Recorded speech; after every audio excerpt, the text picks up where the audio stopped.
So let your elegy commence. But your aura has a vicious stench. Eyeliner on a parasite, so ambitious. Mendacious motherfucker, downfall will be delicious.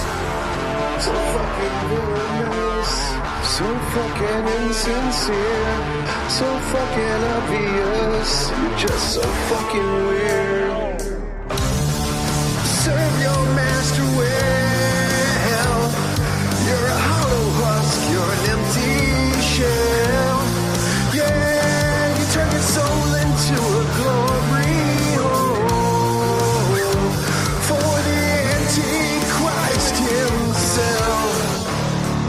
Serve your master so well.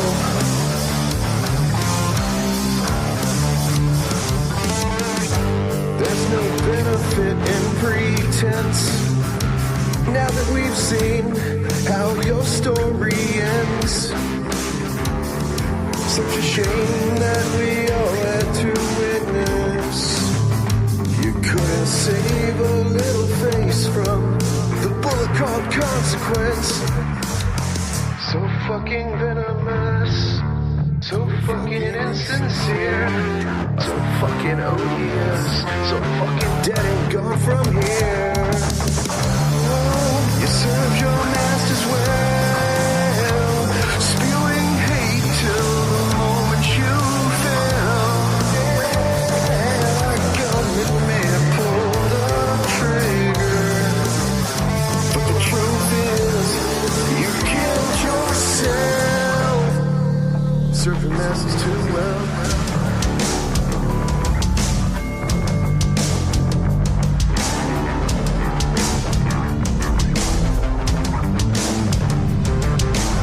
Before the cathedral falls, I know I'll see you nailed to the wall.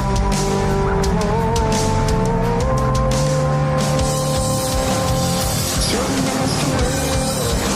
Serve your master well.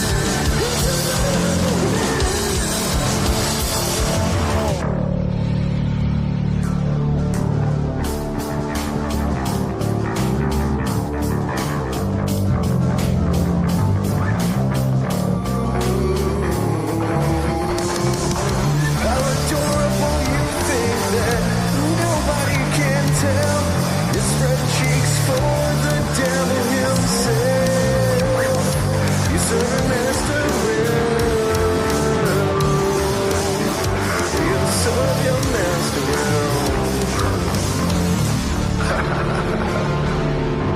Serve your master well.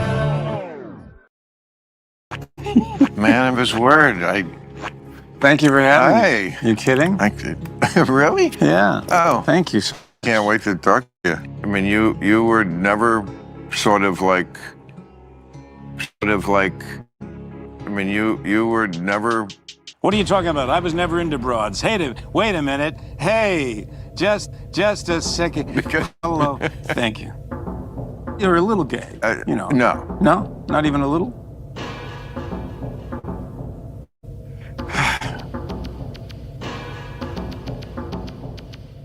I hit on a lot of guys.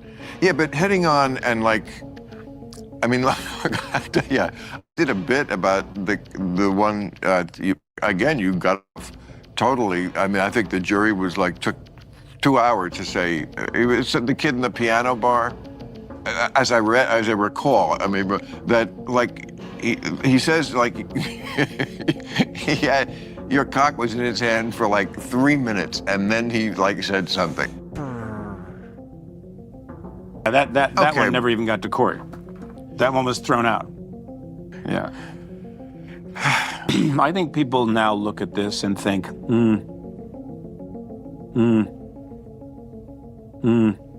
Well, that's the question. and that if I had yeah. been a sports figure, I would have been benched for 7 games. Sports figures have been, I mean, who's the guy who, it's not funny, but he clocked his wife in the elevator and he never played again.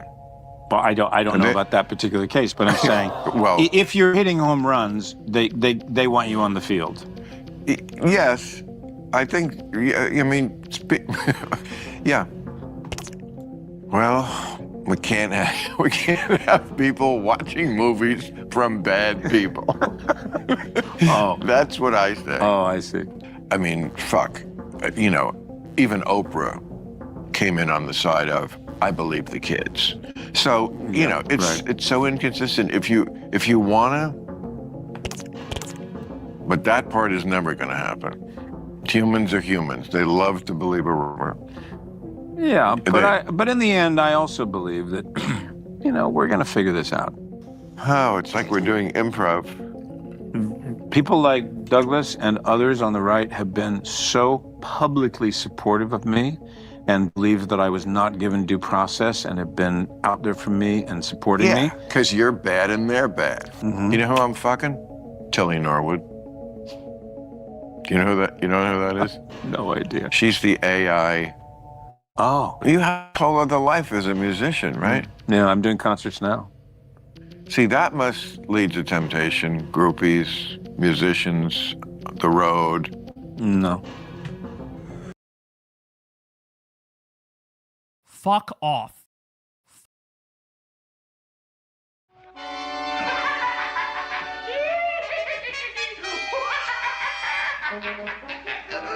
So, if the college wants to re-educate me, they're more than welcome to try. We don't manage to somehow swallow our super criminal pride. I'm afraid we're going to be...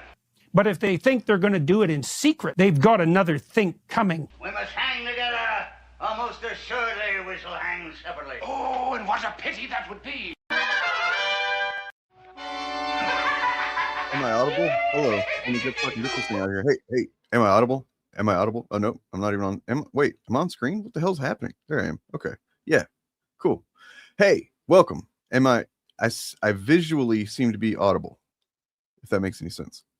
You know, Jordan Peterson in that clip anyway, because I mean, right now I think he's all Mitch McConnell out. You know what I'm saying? Like they're kind of in the same dream space. You know what I mean? Like their consciousnesses are kind of bumping into each other up there in the fucking ether, just like, where's our body? I don't know. Okay, but like at that point, Peterson, he struck me like whenever he says they've got another think coming, he's one of those fucking assholes that thinks he's fucking super duper smart for knowing that phrase is actually you've got another think coming and not another thing coming. You know, there's a song that popularized it as far as that you got another thing coming, but it's actually the original phrase is you got another think coming. And Jordan Peterson just strikes you as that kind of dipshit. It's like, I'm fucking smart because I know that that's the actual thing, and I'm gonna say it. I'm going to really fucking enunciate it so you know that I'm smarter than you because you don't know that. And also, what do I do with non-binary people? If I can't clock your gender and do some stuff to you, then what good? Anyway, that's what he said. Welcome. Welcome. That Kevin Spacey and Bill Maher clip is pretty awkward. That's an edit that I found that I just was like, I can't imagine why is my thing like, there we go. I can't imagine that the actual conversation was much less awkward. I don't know what the fuck Bill Maher's deal is other than just he's a Zionist at this point. Like that must be his whole fucking reason for being, because it's the only thing that, I don't know, he has any take on I don't know, man. It's fucking stupid. But you know who else has a take on this? Who has a good take on Bill Maher? I'll tell you. Bob. Is this me? Do you have a good take on Bill Maher? He should fuck off with the power of 1,000 dicks. Yes. Yes. So today we're going to be looking. Bill Maher is one of those guys that was like a Clinton liberal in the 1990s and thinks he was like a radical leftist. Well, I mean, the thing is, he actually did have fucking further left. He's actually regressed. You know, it's like it's my first instinct too, because I used to watch him when I was young and stuff. Like, you know, I was thinking, man, he's really just kind of always been this way, huh? And then like whenever I ended up going back and watching some clips and stuff, like he would say more like shit that now would be considered leftist stuff, and that now he would be against. And he seems to have just been backdoored into that via the culture war shit. You know what I mean? And Israel. Yeah, I And guess. it's fucking. It's like.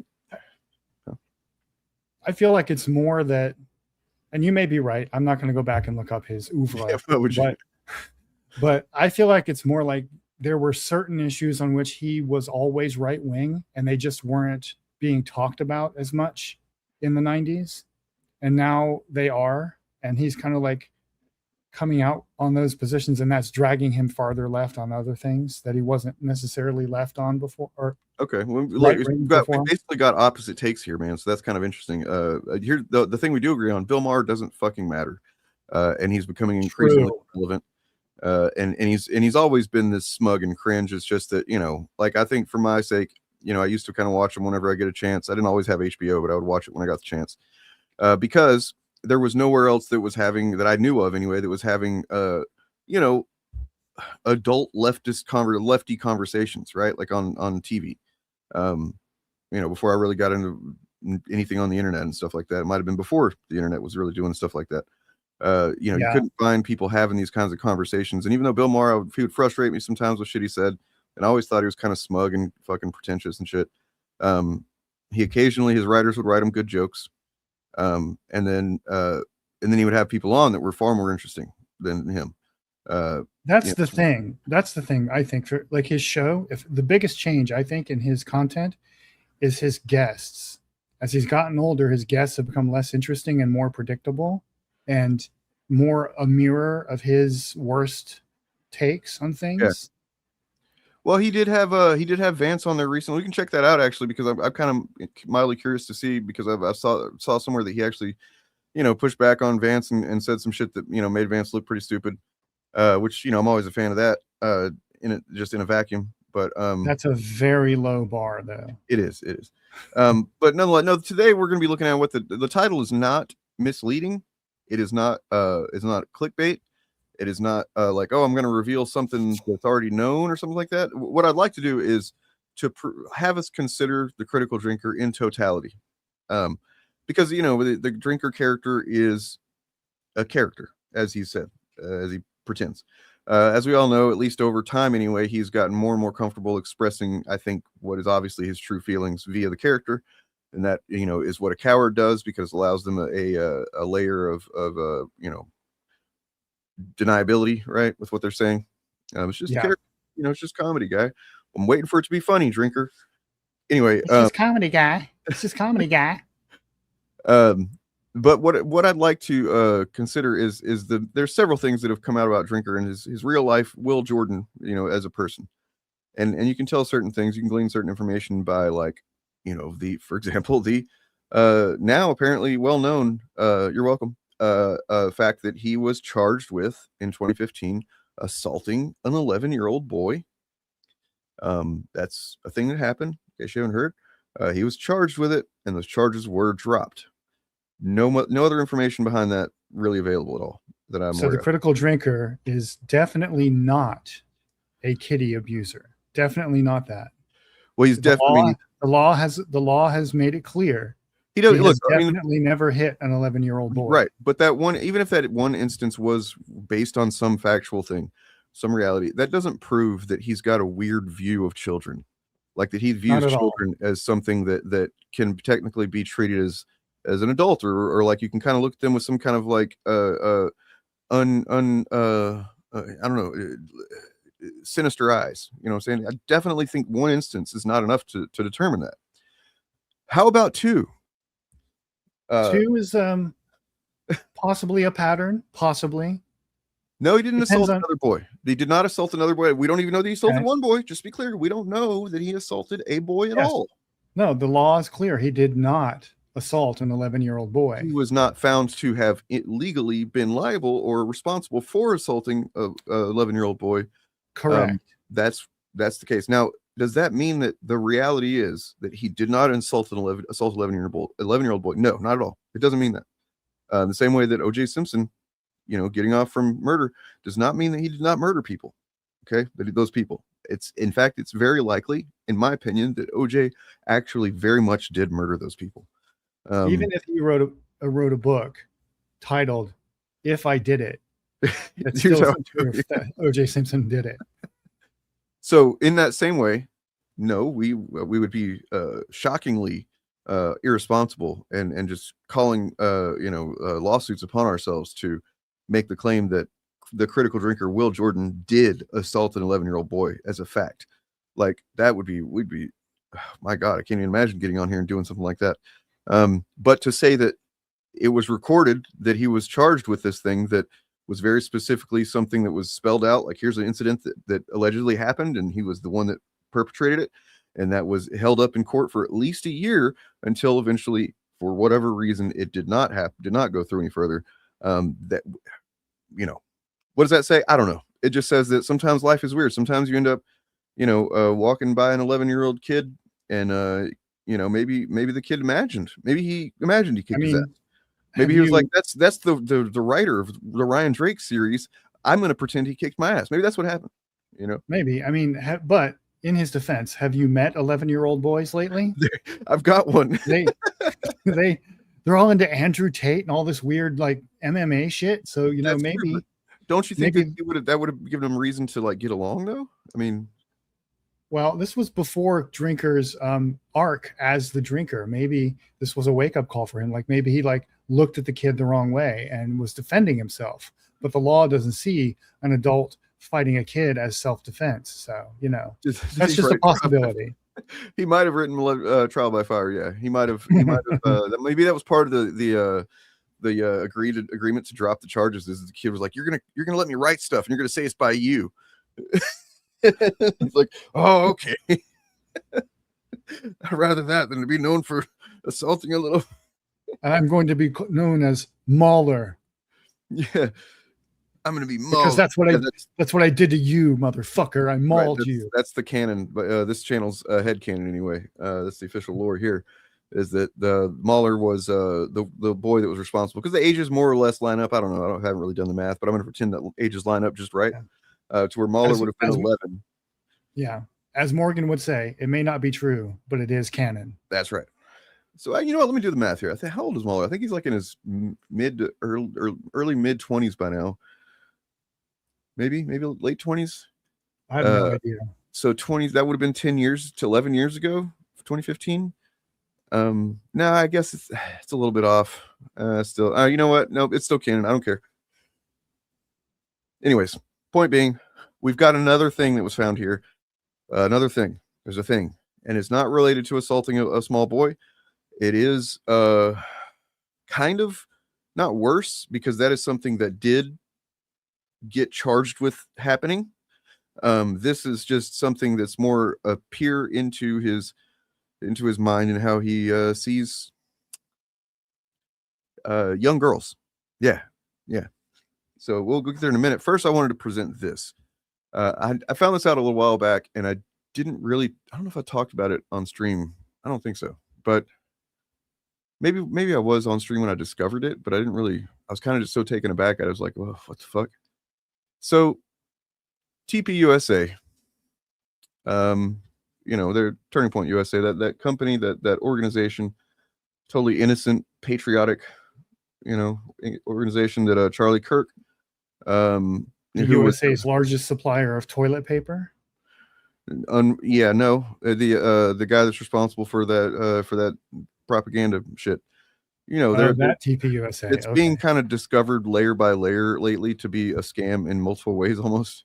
Like the whole the fact that they say they have like 3,000 chapters across high schools in the US, and then that one investigation looked into it and found that there's they made like 75 calls to different schools that were listed on the website, and only like 11 of them or something like that, 9 of them said anything in that verified that there was that.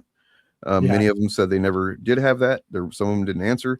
Then they went on to try to. They were like, well, let's see if we can start our own chapter or charter, whatever it is, of TPUSA at a high school. And they found a defunct, like a trade school, basically, that had no one attending it, and used that address, and then made some AI images of some students and put it on a social media thing. And then they applied for a thing, and then they got it. And they showed the email where the TPUSA emailed them saying, "Hey, congratulations, you're official now." So, and then of course, Erica Kirk being the worst, like one of the worst grifters. She's just like, consistently, it's almost like she's pathologically trying to sell herself out half the time. And by worse, you mean not very good at it.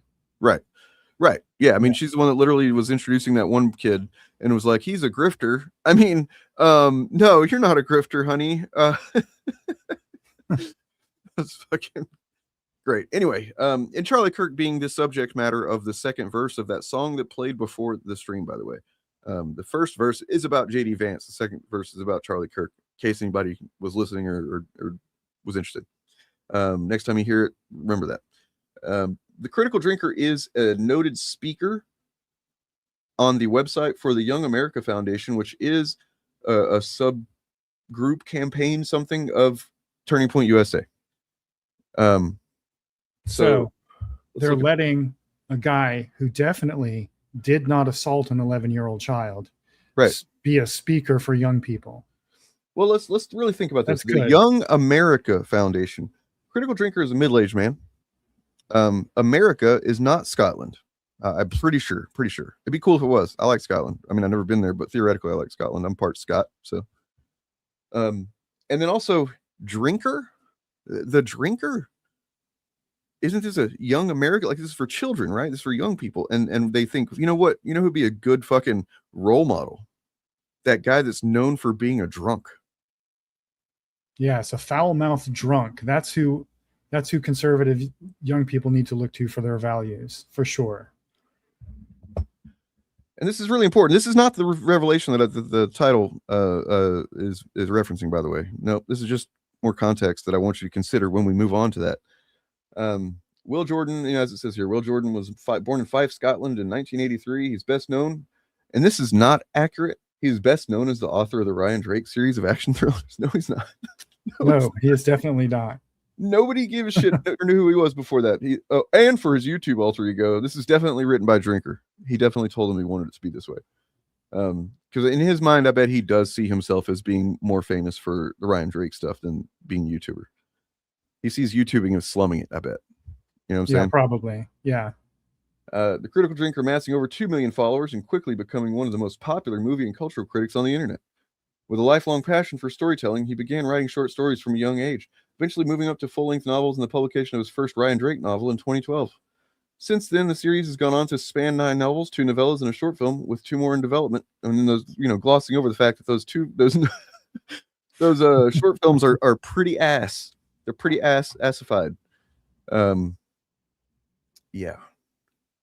The phrase "in development" is doing so much heavy lifting there. It's not even funny. Like, they're in development because they're doing crowdfunding to get a bunch of money to crap these shit out. And no shame on crowdfunding. I think it's the future of film, of avant-garde filmmaking, personally. But that the phrase "in development" makes it seem a lot more Hollywood. Notice he wants to appeal to the sensibilities of Hollywood whenever it's convenient, right? Yes. Yeah, it's not. It makes it sound legit, like there's a real studio working with his material. That's what it sounds like. Has everybody seen Ant's new, or not his newest video? Because I think his newest one was about Jubilee. The one before that about Citizen Vigilante. I did not know. We might check that out because it's got some relevance to Drinker and his short films and stuff that I found was kind of clever that Ant worked it in that way. But all right, so without further ado, just remember that this is a guy who has, over 2 million subscribers, some of which I'm certain are real. Not just like inflated or dead channels or whatever. Eric Debunks had found a way at one point to, I think I could probably remember where that is, but a website that you can basically plug in a channel and see how much of their subscriber base is even active. Yeah. Which was pretty interesting once you start looking at Drinker and stuff like that. Still waiting on my royalties for Tim Man. Who's Tim Man? I don't know what that means. Yeah, right. I don't get that. So, by the way, the QR code on screen and the link on the screen, those are reference to this. I need help with moving funds. I humbly offer myself and my body. No, well, maybe depends on how cute you are. To help me out and my family with moving costs that we did not know we were going to need so quickly. Therefore, we did not have any money saved. to do that. And if you know anything about moving, especially right now these days, you need a good little bit of money to make it happen. And we've already made a few $100, and that's pretty fucking fantastic. Very appreciative of that. Still need to make more. And I plan on, like, probably other weekend, I'm going to come up with a way to put on that crowdfund exactly. I'm going to itemize how all the money's going to be spent, because I don't want anybody to think that this is like some kind of fucking, oh, we just need some cash for fucking partying or something like that. No, I'm going to show exactly where it all is going to go, and why we need that. So, and then I'll show you how much exactly we're going to use for partying. No, I'm totally kidding. No partying. I'm too old to party. Like I have an 11-year-old. He doesn't You're party. never too old to party. You can do anything you put your mind to, little buddy. Okay, well, look, my 11-year-old does party. The way he parties, though, is the way that I party, and it doesn't really cost much money at all. It just costs, like, staying up late and, like, eating some fucking ice cream and watching, you know, a rated R movie together or something. So Sounds awesome. it is pretty awesome. Honestly, the most reward, I can remember it the next day. You know what I mean? And Yeah. it doesn't kill brain cells. It's pretty great. Anyway, so the thing about a drinker is that he is allegedly, no, I've confirmed it for myself. He is a writer. He, you know, that's not it's not to comment on the quality of his writing. In fact, you're about to see some of the quality of his writing, but not He just has that. published more books than I have. So That's true. That's true. hats off for that. And look, I've always said, since I've been covering the guy, the first time I even covered him, I was like, look, it's cool that he does that. I think that it would be, you know, regardless of the quality of it, I don't give a shit. If you're out there, if you can write or not, and if you have something you want to say, whether you're the kind of writer I want to read or not, if you just write the shit you want to say. There's going to be somebody, clearly, there's a few people that read his shit. There's people that read Stephanie Meyer's shit. There's people that read, JD Vance's book, for fuck's sake. Like, somebody's going to read it. It's going to connect with somebody. And what do we have on this earth in our finite time in existence other than the connections we make? You know what I'm saying? So, like, connect with people and write something. Write your truth. Write your fiction. Whatever. That's cool. But then it's the going beyond that, where he seems to, in my opinion, feel entitled to something that he didn't get in his writing career. Some level of fame and notoriety that he probably felt he was deserved or owed. And now he's getting that another way. And as has been shown recently, like, for instance, when we watched his fucking written by short film, what was it called? Trial by Fire, which did not have any fire in it. And he's got some weird perspectives on women, for one thing, and that's going to become very clear here in a minute. But also just the hypocrisy of the content of his movies, where you've got a small child woman, basically. I'm sorry, it's not a small child. She's a woman, but she's small, and she's explicitly said to be like 105 pounds or something like that. And then there's you know what, I'm gonna push it back a little bit. I'm gonna show you guys, in case you missed it from Wednesday, a little bit of these short videos from Slam Begad, because he's put together some stuff that is very helpful to this, actually. So we're gonna check them out again. They're pretty short, 3-5 minute videos. We won't even watch all of them, but like, they do provide context so like I said, I want you to consider the drinker in totality. What is this guy about? This guy that's got, almost more subscribers than I think there's maybe only one or two that have more in, like, the movie coverage YouTube space at all. I think Red Letter Media does have more than him. That might be about it. You know what I mean? And they don't even put woke on all of their thumbnails. No, they've even made fun of doing that. Where the hell is this shit? So, oh, here we go. Here's where Ryan Kinnell. Wait, does this have anything to do with? No, I don't think that has anything to do with it. God damn it. Excuse me. Well, while you're looking for that, have they found Mitch McConnell yet? I'm curious. They have not. Okay. Just while you're looking for that video, I will. Found it. Go ahead. Oh, okay. Go ahead. No, if you want to say something, feel free. No, I was just going to babble until, I was just going to fill the dead air until you found something. Well, let Slam Begad babble a little bit. Drinker's friends say his writing is comically bad, stupid, laughably unbelievable, and just like the modern Disney Marvel feminist trash.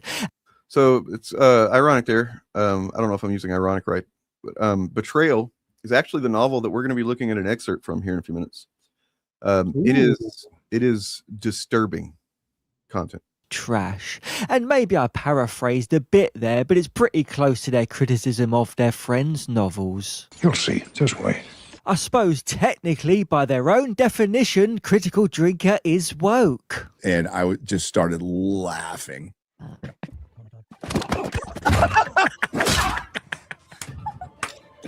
Get the fuck out of here. She weighs 105 pounds soaking wet. That guy was armored, has a gun, is bigger and stronger than her, but a couple of elbows to the face and he's done. It's not believable. It's stupid. And anybody trying to defend this scene, this is as MCU as it gets. It's so fucking modern Disney Marvel. This is Critical Drinker's first novel, Redemption, published in 2012. Now, see if you notice any similarities to the things his friends were just criticising. Kira Frost, 5'2" tall and weighing no more than 100 pounds. He'd once watched her literally throw herself at an armed man twice her size, and many times her strength. He'd almost felt sorry for the guy, seeing the brutal and fiercely aggressive way she wrestled him down. I wonder why none of his friends... Yeah, he was not armored in the face. You're right. And an elbow, a well-placed elbow to anyone's face doesn't even matter what side. Like, you know, I've known people that their kids have fucked their nose up before on accident, which is like an accidental, you know, kind of swing around of their arm, like a little kid. You know what I mean? Like, it is easy to fuck up somebody's face, especially if you're trying. You know what I'm saying? It is, the face is surprisingly, like it is, you know, it can heal pretty well. For example, I once was punched in the lip, and my lip split almost up to my nose from one punch because the guy's knuckles were like daggers. And that's why you'll never see me without a mustache, because I've literally got a big ass scar above my lip. I think the first time I had to get stitches. The only time that wasn't about my knee surgeries that I had. So yeah, 3 times I've had surgeries. That one time was because of something other than surgery. Yeah, it sucked, but it healed pretty well. You know, it's just a scar there and I don't like that, but if I can cover it up with a mustache, I'm going to do that. But yeah, it's pretty resilient, but it also is pretty easy to fuck up the face. Yeah. I just want to point out that the footage this guy took from Rogue Elements and put into the commentary from Critical Drinker and so, or from Nerdrotic, I think he used the wrong footage. He should have used the blonde woman, Anya, her character, the one who comes in and beats up the whole room full of men. Well, but you know, she ruined the movie. So I think you could have used either one. I think in this case it works better because because we see her again, the one that he uses in that example in Trial by Waterboarding. Yeah. Call him out for his comically bad, stupid, unbelievable feminist writing. Is it because they're incapable of honest criticism? Yes. Is it because they don't genuinely care about the things they say? Yes. Is it because they're hypocritical, pandering grifters? Yes. Anyway, let's recap Turdrotic's criticism with Critical Drinker's book to compare. She weighs 105 pounds. 100 pounds. Has a gun. An armed man. Bigger and stronger than her. Twice her size and many times her strength. But a couple of elbows to the face and he's done. She wrestled him down. And of course, Critical Drinker wrote Kira into his short film, and you think any of his friends had the balls to critique this scene where she takes multiple hits from a man twice her size and still has the strength to hold back a knife to the neck? Nope. And after taking 4 punches to the face, she looked like this. It's not believable. It's stupid. And if you think they're simply ignorant of Drinker's book and film, okay, but Critical Drinker knows he wrote a 100-pound woman overpower a man twice her size and several times her strength, and yet he still says, "You've often heard me joke about petite actresses beating the shit out of guys twice their size, but in this case, it's literally true." She wrestled him down. Also, Critical Drinker wrote another woman disarming and dislocating a man's arm, and this man is a soldier, an elite CIA agent and trained boxer. And yet I haven't seen any of these people laugh at that either. But they should, because Critical drinkers' novels are worse than the things they criticize in movies and TV shows. You want to be a grifter? Grifter. Yes. Slam Bagat, Okay. ladies and gentlemen. All right, so there's that example. Well done, Slam Again. I want to point out something. Yeah. Before we move on, the phrase "twice her size and many times her strength" yeah, that's is really stupid writing but it reveals how he categorizes gender so beautifully, because there is not a man alive who is several times the strength of an average woman unless he is like a bodybuilder and she is not. Like the average man, even like the average trained man who knows how to fight and works out, is not several times stronger than a woman half his size. That is not the way physics works. And he obviously doesn't know that, or he does know that and he's just lying about it. So yeah, it's just stupid. But as we will see, it's not the least of the problems with this guy. Well, Bob, I know that you don't like saying, oh my God, the dog's barking. I don't know. I know you don't like saying the word stupid. So, and you just did there, but I'm going to come in clutch and help you out here, because I found a definition for stupid that I think is pretty great. This is from the writer, Schopenhauer, I think his name is. You heard him? I haven't heard him. But stupidity, lack of understanding, is stupidity in the original sense of the word. It is an obtuseness in applying the law of causality, an inability to gain an immediate grasp of the link between cause and effect, or between motive and action. Stupid people cannot see the interconnections between natural phenomena, either when these phenomena occur on their own, or whenever they are consciously controlled, that is, pressed into service by machines. They therefore easily believe in magic and miracles.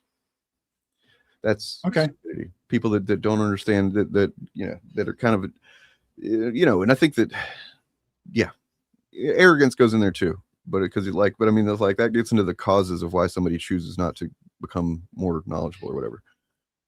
Okay. I will start using stupid more often. In reference to people, not just a moron, man. That's messed up. No. But so, it's this phrasing is emblematic of the kind of writing and filmmaking that I, as a trained martial artist, really hate. It's one of my pet peeves where you can tell by the way somebody wrote something that they obviously have no experience with something like that. Like when you're knowledgeable in a field and you see somebody who's not knowledgeable about it writing a character or something who is supposed to be knowledgeable in that field, you can tell they don't know what they're talking about. And this is one of those areas where I nitpick action films and books for this kind of thing. In that regard, like I in some ways I kind of am thankful that I had an older brother that I looked up to when we were kids that was very much a dick to me, and I would never condone basically abuse as a way to teach people anything. But I am somewhat grateful for the way things worked out in that regard, because when I would write something when I was a kid, because I've been writing as long as I can remember, I'd write stuff or come up with a superhero character or whatever, and I would show my brother. He would kind of viciously, not really, maybe not viciously, maybe just felt vicious. He would very directly though shit on things that were silly or something that I didn't even do any research or ask a question about. Like I remember one time I wrote something that had to do with a gun, and I was probably like 10, maybe 12. And I wrote something about a gun, and I don't remember exactly what the detail was, but it was, not close to how guns operate at all. And he was like, that's not right. That's not what guns do. And I was just like, the fucking embarrassment that I felt from a couple of examples of that happening with him basically taught me to don't write something unless you know what you're saying. Yeah. Well, I don't even it's a nitpick that I have, but I don't really care that much unless the person is presenting themselves as some kind of expert. He does present himself as a subject matter expert, right? Yeah. That's what's fucking really frustrating about that. If you watch I watch action movies all the time. The average American action movie has terrible fight choreography, and they throw in things that wouldn't actually work in the real world. But I don't care, because that's not the point. It's driving the narrative. It's revealing character. If it's doing its job well.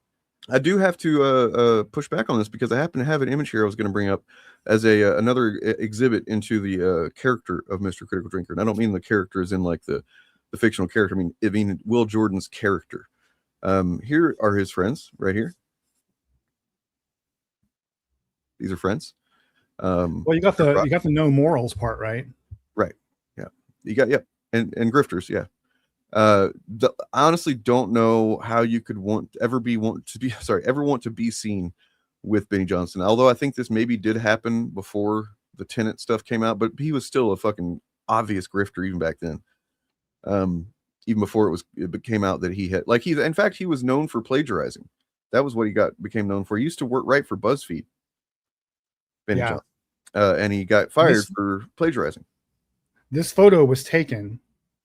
It was before the Tenet media scandal was revealed, but it was while it was going on. So this picture was taken at a time when Benny Johnson was in a Discord with somebody that he almost certainly knew was a Russian asset shaping his content.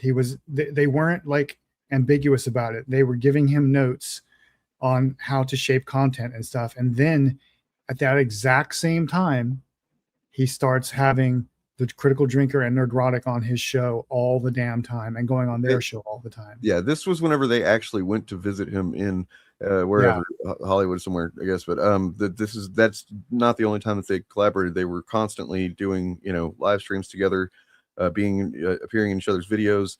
They basically every time they would do anything, each of them would have a video about it, or at least Nerdrotic and Benny would, because Drinker I don't think really does that kind of video.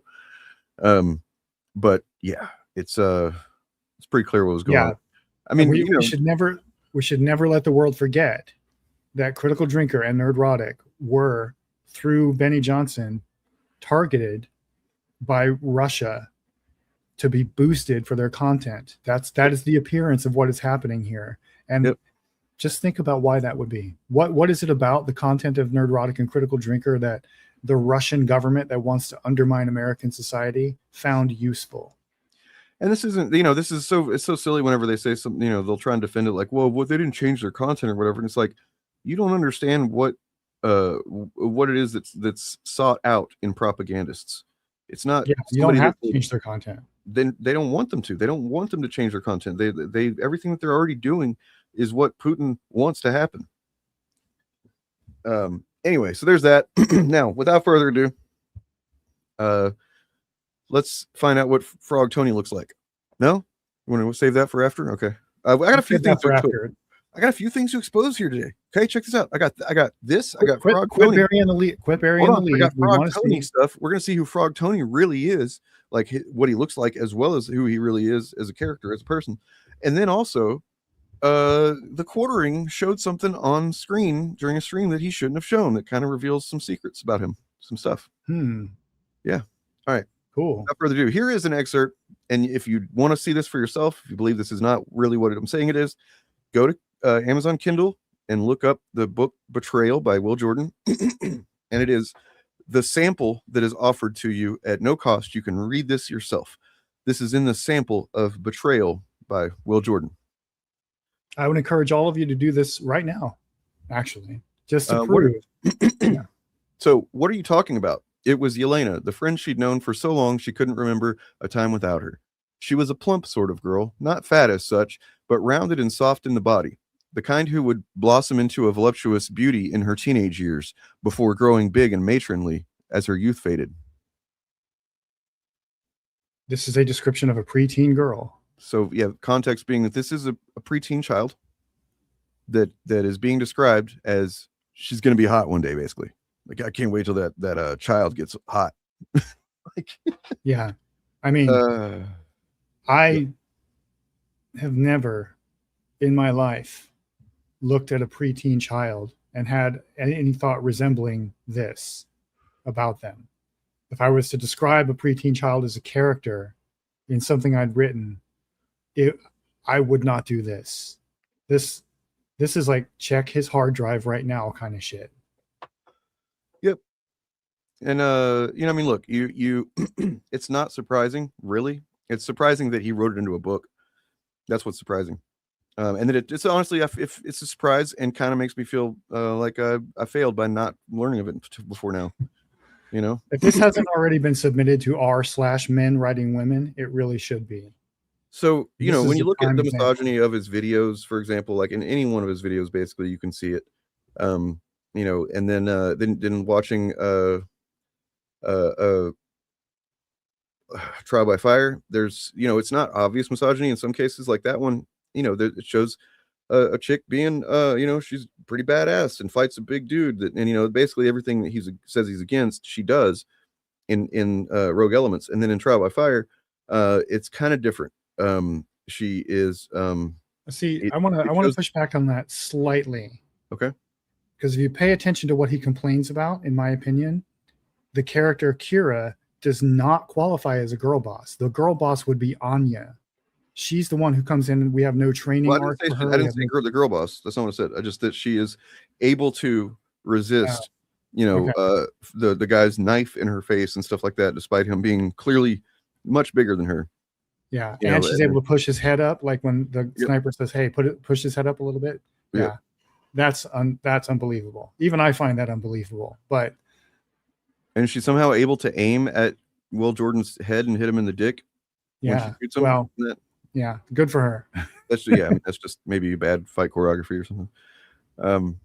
So I mean, you look at that, and it's pretty clear he's got some weird fucking takes about women, which means that he's got some weird perspective on women. Well, he's fixated on.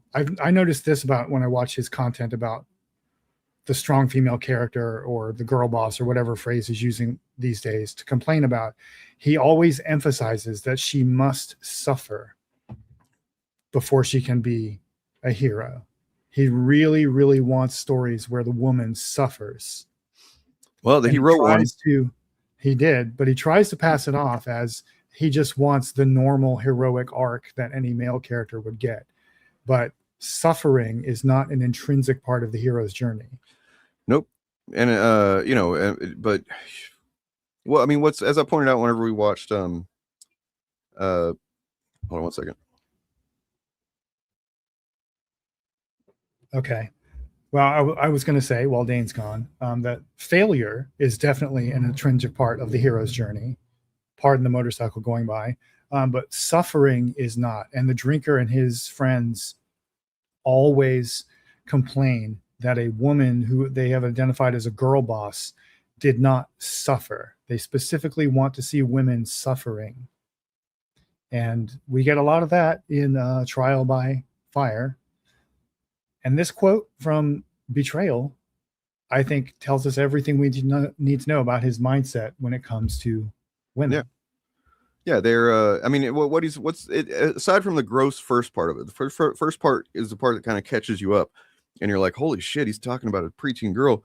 The end of it, though, helps you give you a complete picture, because he literally describes it right here as how he sees women. They're just to be hot, and then their youth will have faded, and they'll be big and matronly, then their youth will have faded, and that's it. That's all women do.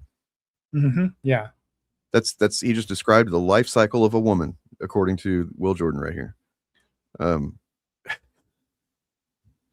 It's almost like, I don't know, it's too easy to fucking psychoanalyze this guy now. I remember when I didn't know anything about him really, and I was just like, man, I wonder, is he just like a grifter, or is he like really dumb, or what is it? And now I understand that it's kind of both. Yeah, no psychoanalysis is necessary. This is all surface. He's just telling us. He doesn't realize what he's telling us. There's layers to it too. Thank you for pointing that out, Grand Theft Auto, because it's not just that he's describing, oh, this preteen's going to be hot. He's describing how voluptuous the teenager is going to be. And I know that seems like the same thing, but there are two specific things now that I'm realizing. You know what I mean? Like, right. And then the third part, which is that, once she's not hot anymore, then who fucking cares? Her life's basically over. And she would blossom into a voluptuous beauty in her teenage years, before growing big and matronly, right? So think about after her teenage years. Oh God. When does her youth fade? What is the age cutoff there? Like that. The more you think about it, the more fucked up it gets, because it implies that he's put some analysis into this. He's thought about it quite a bit.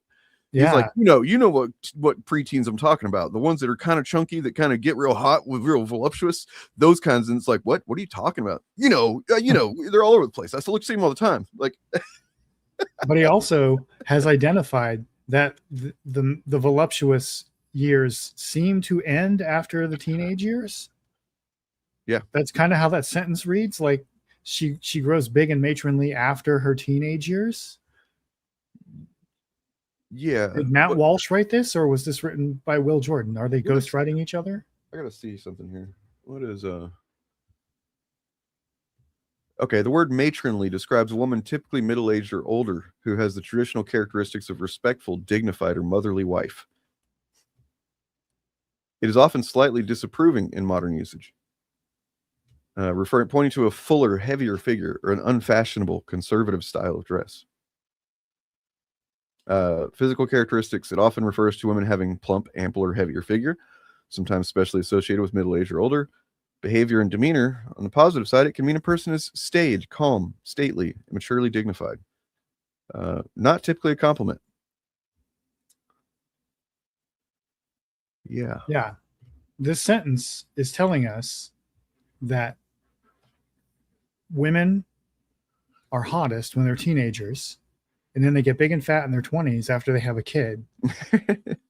Right? That's the saying. On Reddit, apparently there's a post on Reddit called "I think I broke my wife after calling her matronly." And apparently somebody in that thread says that compares basically says it's interchangeable with frumpy. So yeah, you're right. I mean, I'm sorry, I've just kind of got stuck on that, but it's I mean, it's what's and then you sit back and the whole thing is fucked up about all of it is the fact that this motherfucker thinks he can just like declare what a woman's physical life cycle is going to be, based. It's just so fucking gross and weird. God damn it. Does he have kids? Does anybody know? I don't know. I hope not. So also I want to point out that wait, there's another layer to it real quick. There's another layer, because here's the rest of another passage. God damn it. That her body was reminding her of with increased urgency. A slender girl of 12 years, she had had little enough meat on her bones to begin with, but now she was starting to feel weak and lightheaded as malnutrition took hold.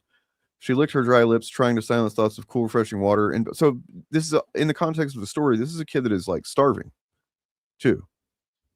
He's describing her future physical beauty and how voluptuous she'll be, even though she's starving right now. That doesn't seem like the thing to focus on at all, but it also doesn't seem like the thing to focus on for a starving child. I think they're supposed to be two different characters, I think. Is it? Yeah, because the previous passage I wanted to point out was the point of view character telling us that about her friend Yelena is a female character. So it's a woman or a female character looking at a preteen girl and thinking she was a plump sort of girl. But this is the description he thinks a female character would give for her female friend. And no, like I'm a dude and I wouldn't describe any of my female friends this was that from way. the same. Hold on a second. I thought it was from the same. It's from the same book, but I think they're supposed to be separate characters, because if you read the first passage, if you go back to it, the first passage. Hold on, I'm trying to see something here. Okay, I don't have the page number on the second image. So the first one is location 55 of 735 in the Kindle app, and I'm not sure where the other one is. So, I mean, it does sound like Albert Fish. Jesus Christ. Yeah, just flip back to the first passage and you'll see what I mean. Yeah. So it says, "What are you talking about?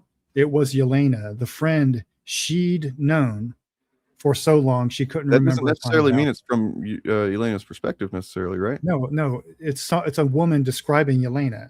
It's a female perspective character looking at her friend Yelena, and then this is the description. Necessarily true. The quote is, "What are you talking about?" I see what the quote is. That's Yelena speaking. It was Yelena speaking. Yes. The friend she'd known, the person being spoken to, the friend she'd known for so long she couldn't remember a time without her. Yelena, I think that could also be describing just from a like a narrator point of view. I'm not saying that it's good, right. It's a third person. It's a third person narrator, but the perspective character, the person receiving the dialogue, into whose mind we are being shown by the third person narrator, is a woman who is the friend of Yelena, who'd been a friend for so long she couldn't remember a time without her. And then it tells us this description of Yelena as the plump girl who's going to grow up to be a hot teenager. So we're being told that this is the third person narration telling us that in the mind of Yelena's friend, this is how she would describe Yelena to another observer. And I feel like writers, novelists should have some insight into the human spirit. I feel like a good novelist, or even a competent novelist, would describe some of Yelena's personality traits, some of the things that make her a good friend, and why the person Yelena's speaking to cherished her and had her in her life so long she couldn't remember a time without her.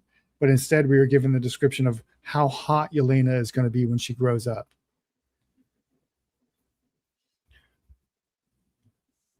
I'm just saying, that's an odd choice. It's all very, very alarming, considering, remember I told you to keep in mind that he is a proud, noted speaker, whatever that means, for TPUSA, and especially their Young America Foundation. So, what would be really funny? We should get a drag queen story hour to read this passage specifically to children at a TPUSA. Oh God! And see what happens. They would. I mean, that drag queen would probably get murdered. I think she'd get murdered. Okay, take the drag queen out of it. We'll have Matt Walsh read this passage to children at TPUSA out loud on camera and see what happens. So I've just was sent something more about the quartering, about his coffee company. So apparently there's just, this dude is messing up left and right, and I'm just gonna do my part and sharing that information here in a few whenever we look at that. Sorry, I missed what you said there at the end. I apologize. Oh, I was just saying, have Matt Walsh read that passage in front of children at TPUSA and see what happens. I'm wondering if they would object to that, is what I'm saying. Oh yeah. They probably would. They probably not like it a little bit, maybe. But Matt Walsh has said almost identical things about teenage girls, right? That's my point. These are the people that complain about drag queens grooming the kids, and then they write and say shit like this about teenage girls. Oh wow, I forgot like way early this morning. I was like, I should talk about James Woods tonight, because apparently he's going through some stuff. Poor guy. Well, so apparently he has deleted his presence off of social media after first, a few days ago, he announced that he was leaving the Republican Party, which is odd considering how hard he simped for Trump and the Republican Party.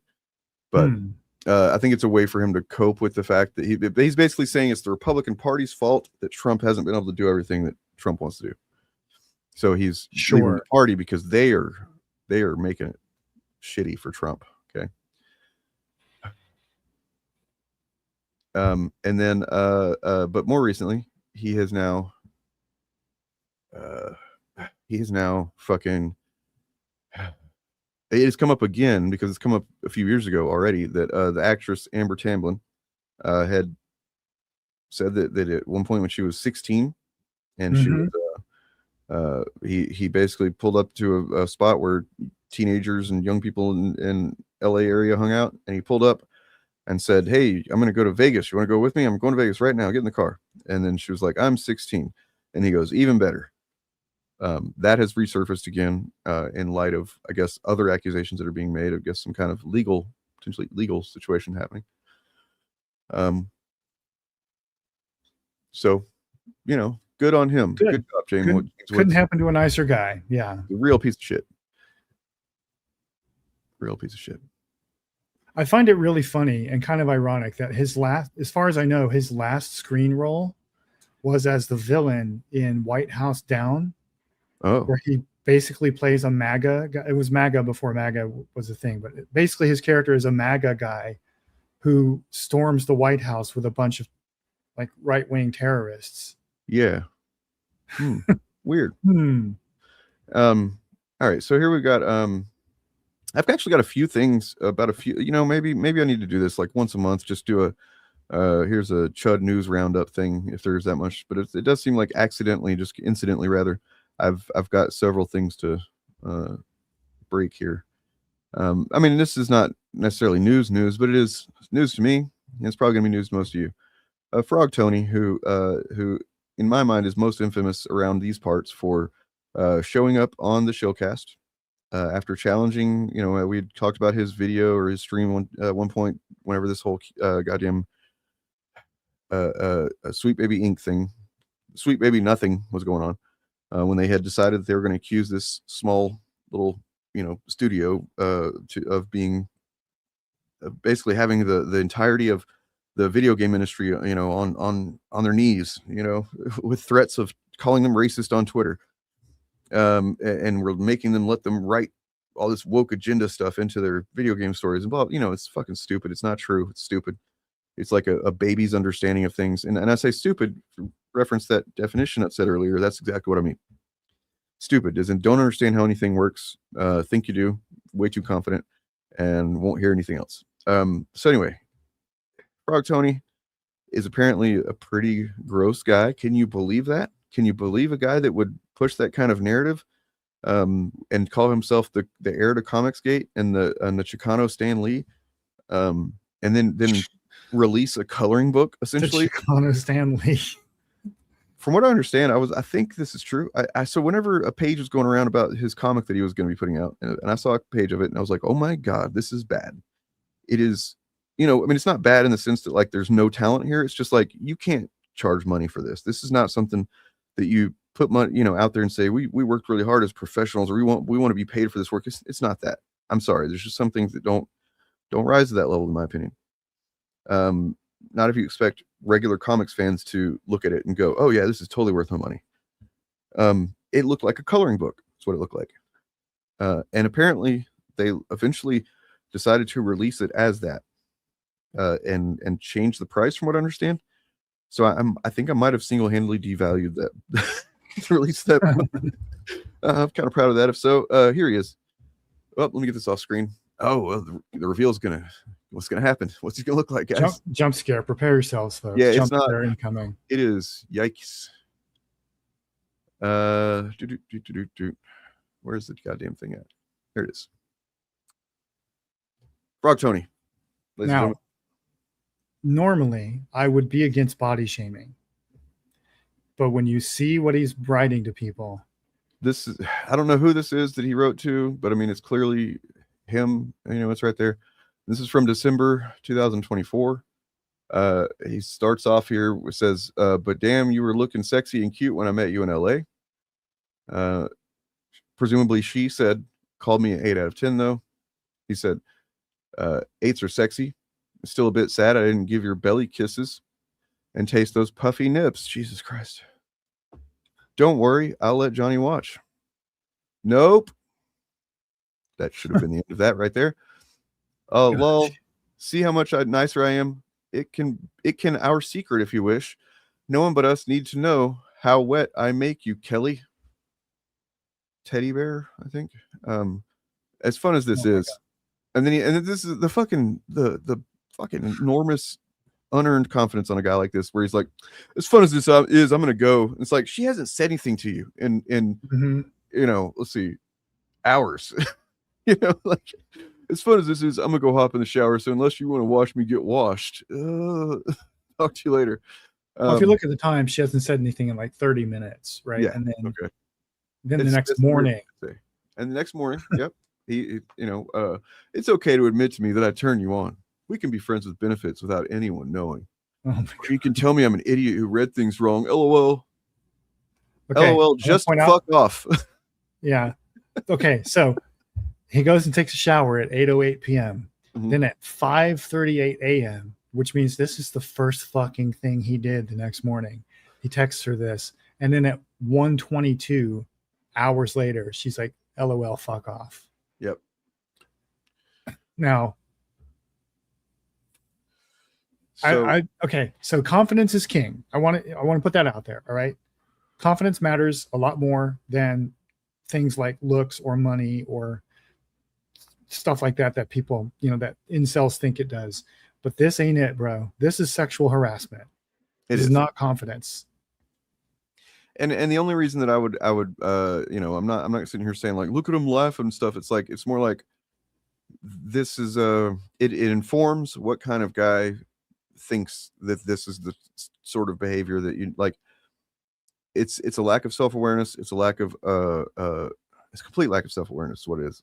It's but on some levels it's not, because you can see little moments where he realizes that what he's doing is pretty cringe, but he's gonna keep trying anyway. And this is what I think a lot of guys do, maybe whenever they're in these situations where they're like, I can't doubt myself. I have to keep going, And it's like, no, sometimes you just need to learn that somebody's giving you a hint, and it's not about doubting yourself. It's about just respecting that other person. You know what I mean? She didn't even give him a hint. She gave him a hard nope. Nope, all caps. He shouldn't have texted any of this, but that should have been the place where he just disappeared. And granted, we don't know what their relationship was, prior to. I don't think they have really a relationship, but they knew each other to some degree before any of these messages that we can see here. But still, it's all just bad and not good. And the way that the guy behaves on the internet is if he's got some kind of fucking secret knowledge that he's holding over everybody, and he's a really cool guy. And it's like, this is something I want to get into at some point down the road in deeper context. But we all have stories we tell ourselves. We all have the lore in our head about our reality and who we are and stuff like that. I think that it is important to make that to be as close to what other people see and reality is what is realistic as possible, because that's when it's not, you end up with stuff like this. This is somebody that's not seeing himself, how he's really seen. He's done no real work on himself and on develop his personality as something besides a internet, shot guy that looks up to Ethan Van Sciver of all people. Yeah. It's so just, do we know the source? Where did this come from? This came from, I believe I got this out of Ethan Van Sciver's replies. I don't know if Ethan posted it, but it was people have turned on him in that community because that's what they do. They all turn on each other. It's been absolutely the biggest source of info about any chud has been other chuds. It's crazy. Yeah, I feel like this looks like it was something that was leaked by whoever Kelly is. Probably so. And something else that stands out to me here is where he says, "Damn, you were looking sexy and cute when I met you in LA," and she replies, "You called me an 8 out of 10, though." Yeah.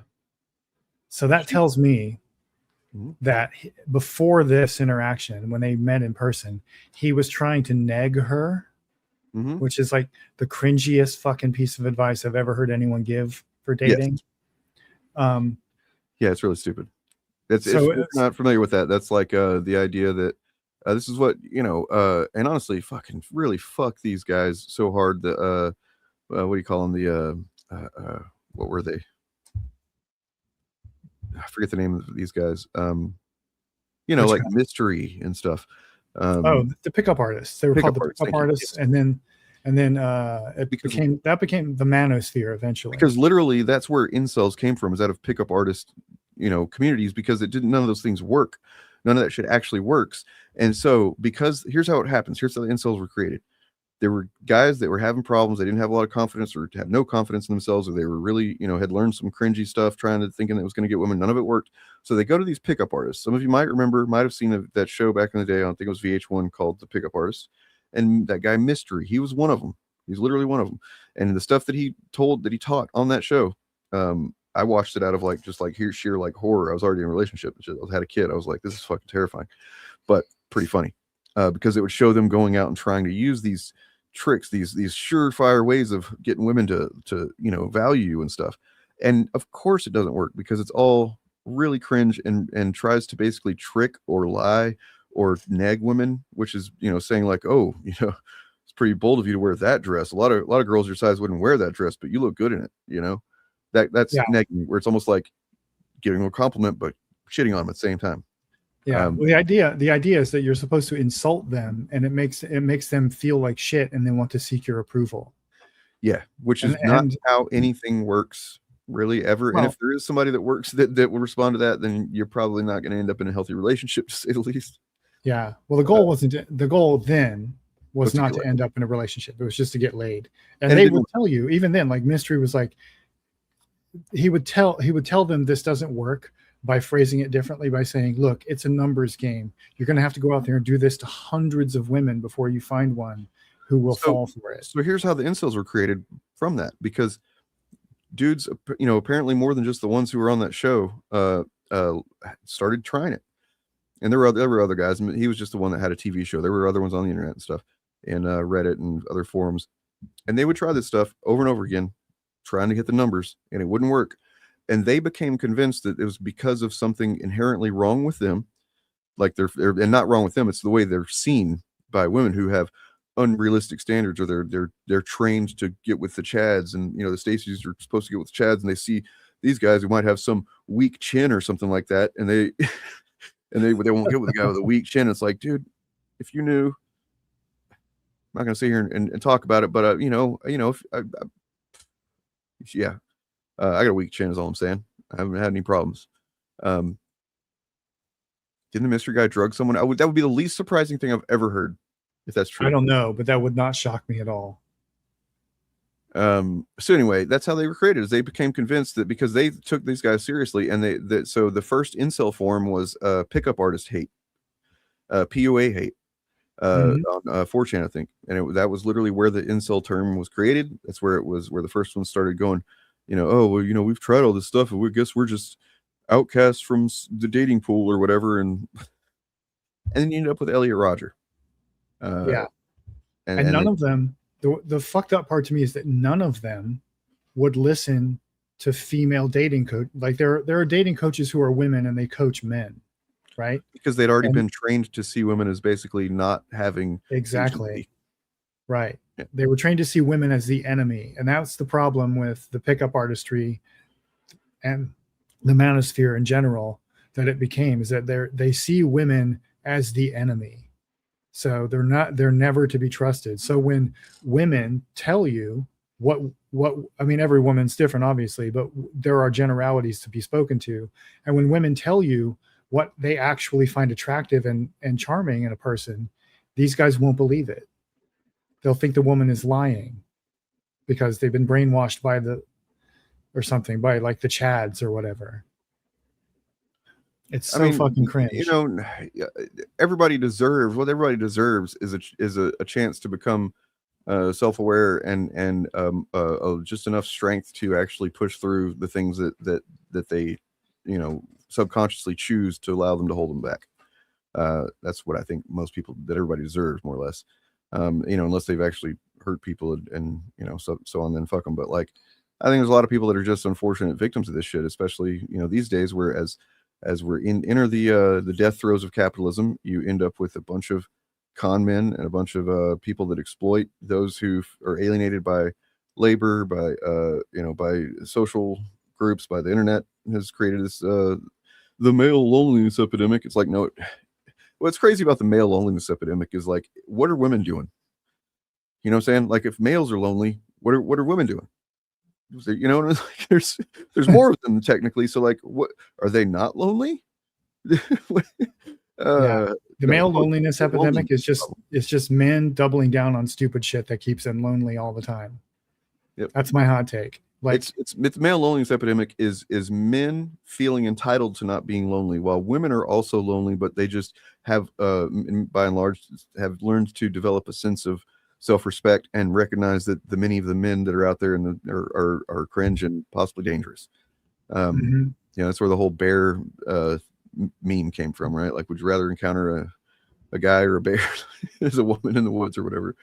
Yeah, it's pretty funny. So you said it kind of reminds you that you're talking about Basket Case? You're talking about the movie Basket Case? Who? You're talking you want basket case? So what he looks. Yeah. And look, like I said, okay, look, like I said, I don't typically endorse body shaming. And I can tell you from experience, there are men who look very similar to this guy right here. I've gotten laid. Yeah. Who've gotten laid with beautiful women. You'll see them married to beautiful women, Yep. right? Women who are like conventionally attractive according to the beauty standards of our culture. So the problem with him is not that he looks this way. The problem with him is that his attitude and his behavior demonstrates that he's a misogynist and a threat to women, and therefore making fun of him is okay.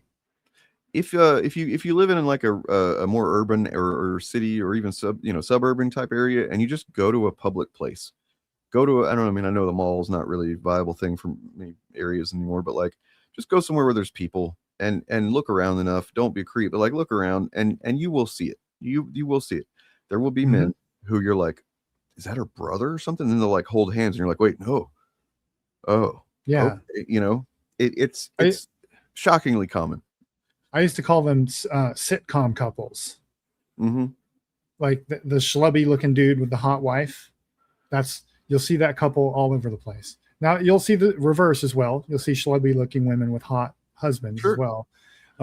Because that's the thing, because superficiality is superficial.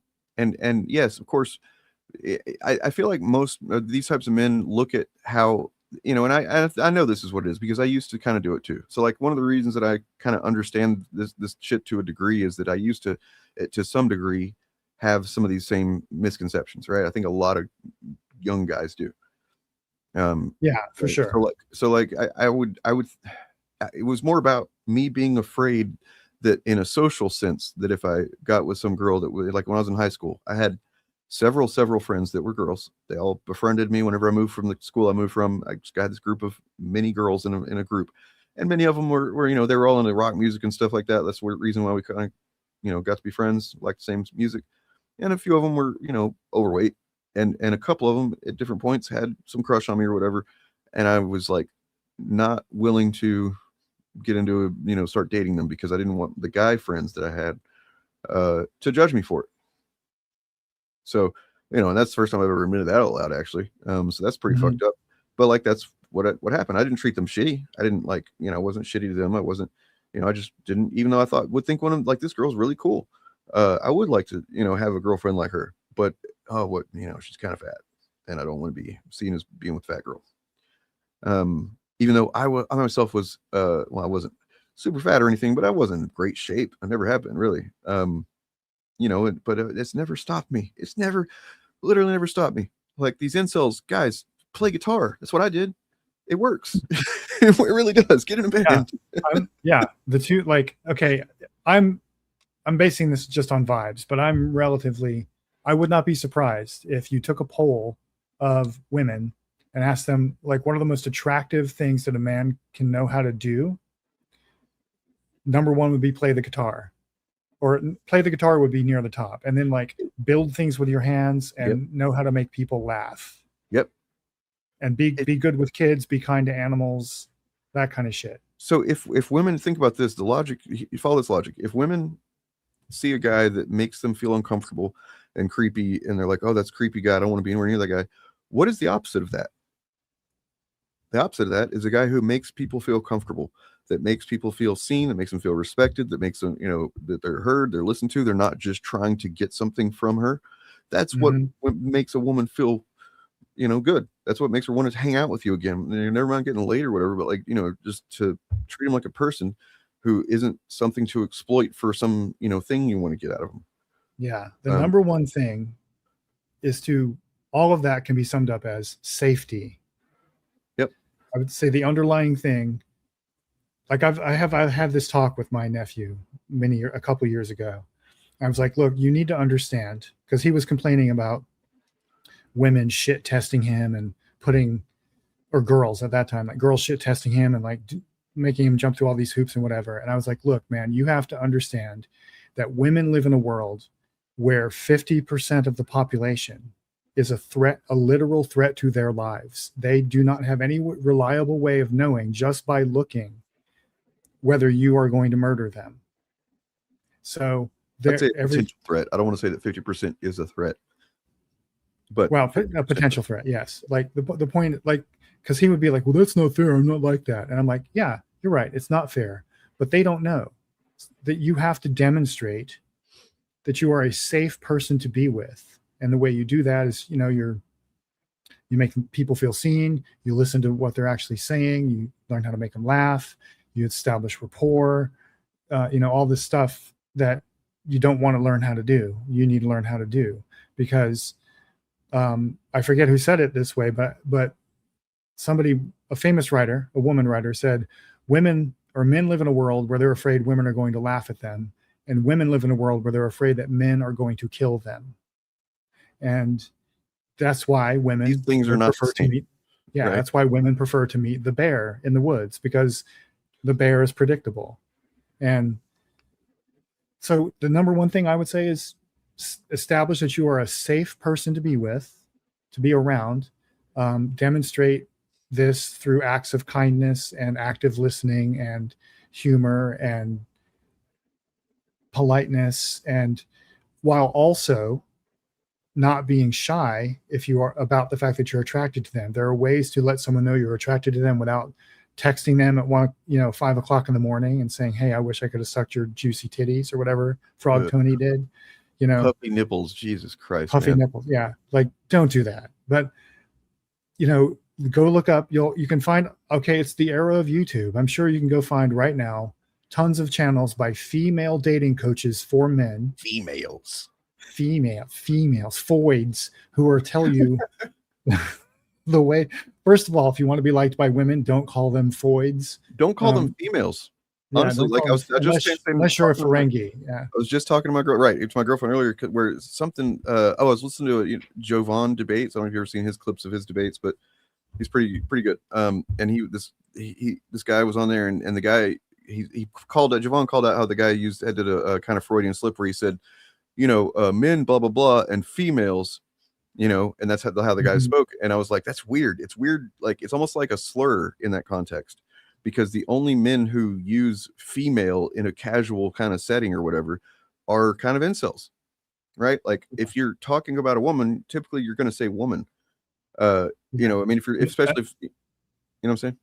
Yeah, unless you are a Ferengi, do not refer to women as females. Exactly. But I'm sure you can go on YouTube and find tons of channels and content by female coaches, dating coaches for men, that will explain to you how to telegraph your attraction for a woman, assuming you're a straight man who's into women, how to telegraph your physical attraction to a woman without being a creep.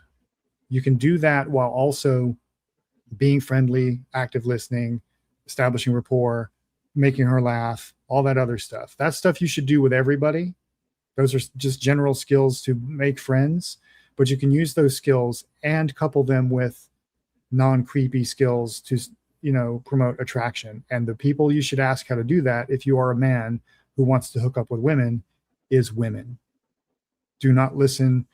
Don't even listen to us, frankly. Yeah. But listen to women and seek out female content creators in that space who are explaining how and what women find attractive. Don't listen to Andrew Tate. Don't listen to Mystery or whoever is in the game these days. Don't listen to Clavicular. From what I saw, I think Clavicular is not doing well, which anybody could have predicted. He was on a kind of course that led to only really one outcome, I think. But you mean like physically not doing well? I don't know. I haven't. So it was a YouTube video I saw a listing for. I didn't actually watch the video, so I don't want to take anything that I saw in the thumbnail as being true necessarily. So, but I just saw a clip of him not long ago. Somebody was circulating a clip of him trying to actually do like manosphere pickup techniques and just failing miserably. Oh, in the setting he was in, so Clavicular, for those who don't know, is a guy who's basically, I don't know if he invented the term looks maxing, but he is like the avatar of looks maxing, and he's like sculpted his physique and gotten some surgeries to like improve his jawline. Did you know that was proven that was actually Peter Thiel that was wanting him pushed in the algorithm, and that's what happened. So completely, that makes a lot of sense. Yep, if Peter Thiel was, I guess he'd probably, I forget how. I saw it on that channel that is kind of like the better version of the Fapcast. I forget what it's called, but yeah, they had done some digging into it and found, or somebody had, and found that Peter Thiel had wanted this guy to be kind of front and center, and that's why you suddenly started seeing him being interviewed in all kinds of places where you're like, what the fuck are they even platforming this guy for? Why are we talking about this kid? And it's because, you know, the billionaire wanted it to happen that way. So yeah, and he's basically a kid, and I call him a kid because he's in his 20s. So to me, he's a kid. At the time this started, he was absolutely a kid, and he basically sculpted himself into the Chad meme, like, you know, the Giga Chad meme that's going around. He did everything possible to shape himself into that as a real person. And then this clip I saw was him just going out to a club or something and just thinking that was enough. And I mean, he's a handsome dude. I've seen the pictures of him. I think he's a handsome guy, right? But he thinks that's enough. And then he opens his fucking mouth and the girls are like, oh God, what the fuck? You know, because he doesn't know how to interact with people, with humans. No, because that's not what he prioritizes. And then, you know, and then also because he was astroturfed that way. But real quick, I wanted to, I got to do this, this promotion right here. This is for, look, I don't like to do political promotion necessarily, but I am from Texas, and you know, there's a race going on besides the Tallarico and Kim Paxton one that you know, it matters, and I think it's really important. So check this out.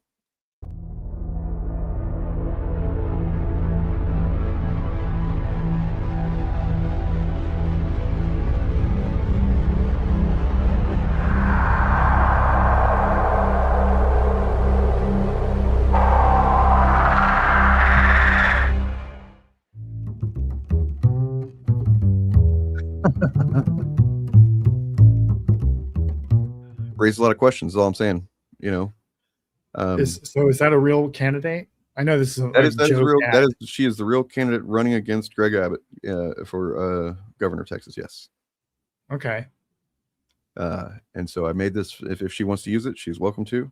You know, I don't know a lot about her policies. I just know that Greg Abbott is an enormous scumbag piece of shit. You know, and look, it would be hard. Yeah, it would be hard for her to be worse. She's calling out some of the corruption he's been doing and stuff like that, which is good. I mean, look, the guy's responsible for many deaths during the summer that you know, I'm sorry, was it the winter? I guess that the pipes froze or something like that. I forget what exactly happened, but he basically, the Texas power grid is, because he allows so much deregulation and doesn't allow any regulation and stuff like that. It's fucked, and people die because of that. You know. And also, I just want to point out that he claims that, you know, he was like, a tree fell on him decades ago, and that's how he ended up paralyzed from the waist down. I'm wondering if it has something to do with elephants. I'm just saying, maybe the real story is something that, you know, kind of about elephants or something. Just saying. Okay, throwing out there. Elephants are known for ripping up trees with their trunks, so perhaps the tree didn't fall on him. You know, perhaps it was weaponized by an elephant. I think he did, yes. I did on streams 3-4 years ago. I did a pretty deep dive. I think it was me and Robo, whenever we were doing Beta Boys, we did a whole episode where I did a lot of research and dug up all the fucking scummy, corrupt shit, that evil shit that Greg Abbott had done, and that was before he'd even started, you know, putting barbed wire in the river on the border and stuff like that. You know. Yeah, that too. Oh, so he's the one that put the barbed wire barrels in the Rio Grande River that were drowning people, right? And then ordered the state troopers to not help. Yep. Which they're supposed to do. Yep, that's the guy. Oh, yeah. Prince of a governor you got there. Yeah. And then real quick, here got something about what's his name? Jeff. Is it Jeff? Jeff Tarzia? The Smash JT Gaming. Remember? He was being sued or suing or whatever, maybe both. Alyssa Mercante, yeah. So part of the suit is that you know, she claims that in her suit against him that he doxed her and gave up personal information, which he flatly denies and stuff like that. I've got this little excerpt from some court transcript here. This is, let's see, 15 minutes later, Perez informed Tarzia that Mercante's personal information was published in her Kiwi Farms thread, saying she's doxed on there. Tarzia responded within the minute, saying, "Oh, I see what you mean." 2 minutes later, 12:15 p.m. Eastern Time, Tarzia published his article to the Smash JT website. That is, after acknowledging he knew the Kiwi Farms thread doxed plaintiff. 1 second, let me get this thing off screen. And knowing that, defendant published an article with a link to that information. As detailed below, defendant has since lied about knowing that fact repeatedly. So that's fun. Just a little excerpt of how it's going for Smash JT. It's not going well. As we all knew that was going to be the case. Yeah, how's that Mercanti sauce taste, buddy? You liking that? You got that spicy Mercanti sauce. Yeah, good for him. Good for him. She's such a cool chick. I really admire her. Yep. She's. We haven't heard much from her lately. I guess it might be because of the lawsuit, but it might be. It's probably a lot to deal with. I mean, and she's probably been advised by lawyers to not, kind of. Yeah, unlike Smash JT, who can't shut the fuck up about it and is like digging himself into a hole. Right. Well, I mean, because that's how his content's made. Yeah. And he's also seemingly maybe just like a. Oh, okay. Yeah. Wow. I'm trying to look and see when the last video he made about her was.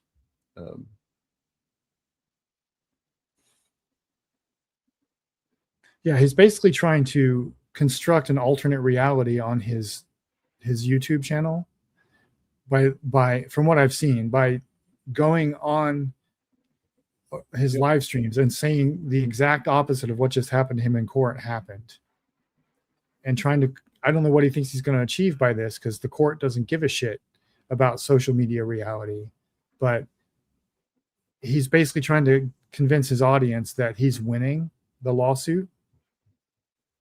And I don't think that's true. So the last time she put anything out on her channel was well, she mostly was on Twitch. True. She has a YouTube channel, but most of her content was on Twitch, and I haven't seen her on there for a while. She's okay. So she's done some stuff with another channel 4 months ago, but other than that, she doesn't really have a lot on her channel at all. Okay. Yeah, anyways, he gets Chat GPT to write those articles and gets in arguments with the AI because it's not being racist enough.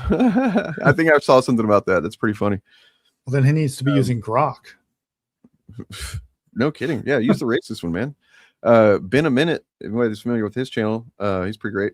He just did a video not long ago where he tested the political compass or applied the political compass in several political questionnaires that map you on a political compass with all of the big AIs. So he tried to see which ones were where on the political map. It's a pretty interesting video. You won't be surprised where Grok is. Well, I mean, Grok did describe itself as Mecha Hitler at one point. Yeah, but maybe it's come around since then. It hasn't. I mean, it stopped describing itself that way. Is basically all it is. No, I mean, it's still kind of, and I'm sure they're still trying. Elon's trying to figure out how to make this work, and it keeps doing this. Where like he'll say something, or somebody on his general team of idiots will say some dumb shit, and it will correct them, and you can't change that unless you want it to literally be a no fact machine. You know what I mean? Like just a propaganda machine. And he probably isn't ready yet to admit to himself that that's what he wants. You know what I mean? So he's still trying to think of it as like it's the most honest and most truthful and stuff. And it's like, it's still got some bugs in it because it keeps saying this thing about how for instance, most recently, Ro Khanna called him out for killing many children with the cuts to that Doge did to USAID, and he Musk replied to that saying, "I'm gonna fucking sue you or whatever." And Ro Khanna's like, you don't have to sue me. We can just let's have a debate. And he challenged him to a debate, and Musk didn't want to do it. And this is somebody, by the way, at one point, Musk wrote the blurb for Ro Khanna's first book, apparently. So they were at least cordial. And Yeah. Ro Khanna, I don't know if he still is, but for a while he was trying to be the progressive that Silicon Valley would like, because that's part of that's his district. And Well, yeah, he was trying, and then I think that he's talked about, like in his Andrew Callahan video, Channel 5 video, he has he wouldn't say radicalized, I don't think, but he has changed his understanding of things since like the Epstein files and stuff. That really kind of fucked him up. Like I don't think he cares anymore. So he's definitely when he called for a wealth tax of, I think it's what is it? Was it 5% over I don't remember, something ridiculous over the course of a couple of years, and they acted like that would make them poor. You know what I mean? And they're like, they flat out openly were saying they're gonna get a candidate to run against him and stuff. And he's just like, holy shit, dude, like it shouldn't be that big a deal. It really shouldn't, like the Nvidia guy, he's flat out said it doesn't even register really. Why would I care about that? Yeah. It's really that's the tell, right? When they're freaking out over a tax they would not even notice. Yep. Like I saw a report today that Jeff Bezos's ex-wife, who got $36 billion when she divorced him, she's kind of good away. She gave away 26 billion of it to charity, or some huge proportion of it to charity, and she now currently has 40 something billion dollars. So because what happens is when you have that much money is instantly it is put into private equity and all kinds of stuff like that. Like you essentially, it starts accruing more money. The more money you have, the more money your money makes, which is fucking insane. That's my point. They could be so rich that they give away or have 90% of their wealth taken away from them, and they will still 5 years later be richer than when they started. I think what it is they have become radicalized in their own way, in a very specific billionaire type of way. But I mean, not really specific, because I think the right kind of simps for this too, in this mindset. That's why they're so anti-communist all the time, because in their minds, doing that may not be a big deal, but that's just basically that's getting our foot in the door before we take everything from them. You know what I mean? So like, it's the same way that the NRA radicalized the right, where they're, the NRA basically convinced everybody on the right that any regulation whatsoever is just going to lead to a gun grab. That's how they got them to think, and that's why they, anything that even makes sense, they're like, nope, don't do it, can't do it, because you're just going to get all the guns. It's like, dude, we're just trying to make it so that kids don't get shot. Nope. Oh yeah, god damn it. No, why, Grok? Why? The number of people that are really, really fixated on Elliot Page is fucking sick. It's sick, man. Yeah. Well, it's weird to me. I mean, transphobia is weird to me anyway, but it's weird to me because most transphobia we see publicly goes in the other direction. It's aimed at trans women. And I think that's largely because, I mean, trans men obviously are subject to transphobia. I don't mean to imply otherwise, but publicly, like the stuff that seems to go viral, the stuff that freaks out most of the right seems to be mostly trans women. And I think the Elliot Page thing, I think it's just because of they thought he was going to be playing Achilles. Yeah. Well, I mean, then they haven't stopped, though, is the thing. Yeah. Because now they're saying he mutilated himself, all the usual dumb shit. But I think they tend to focus on trans women because they see trans women as men who have downgraded themselves by trying to become a woman in their view. And they see trans men. Well, also they're afraid of A, that they're gonna get tricked, and B, that they're gonna want to do it with a trans chick. Well, I think that's part of it too, but I think that itself is an expression of the deeper misogyny, I think. But they seem to see trans men as kind of understandable, because who wouldn't want to be a man? Men are superior and men are awesome. So, well, and also they don't. Yeah, right. Yeah. So in their brain, they see trans men as women who are trying to upgrade into becoming men, and who wouldn't want to be a man. But they see trans women as men who are downgrading into women, a second class in the hierarchy. So the transphobia against the ferocity of the transphobia against Elliot Page kind of took me by surprise. I'm sure it didn't take any trans mask people by surprise, but the cultural ferocity of it in the algorithm kind of surprised me.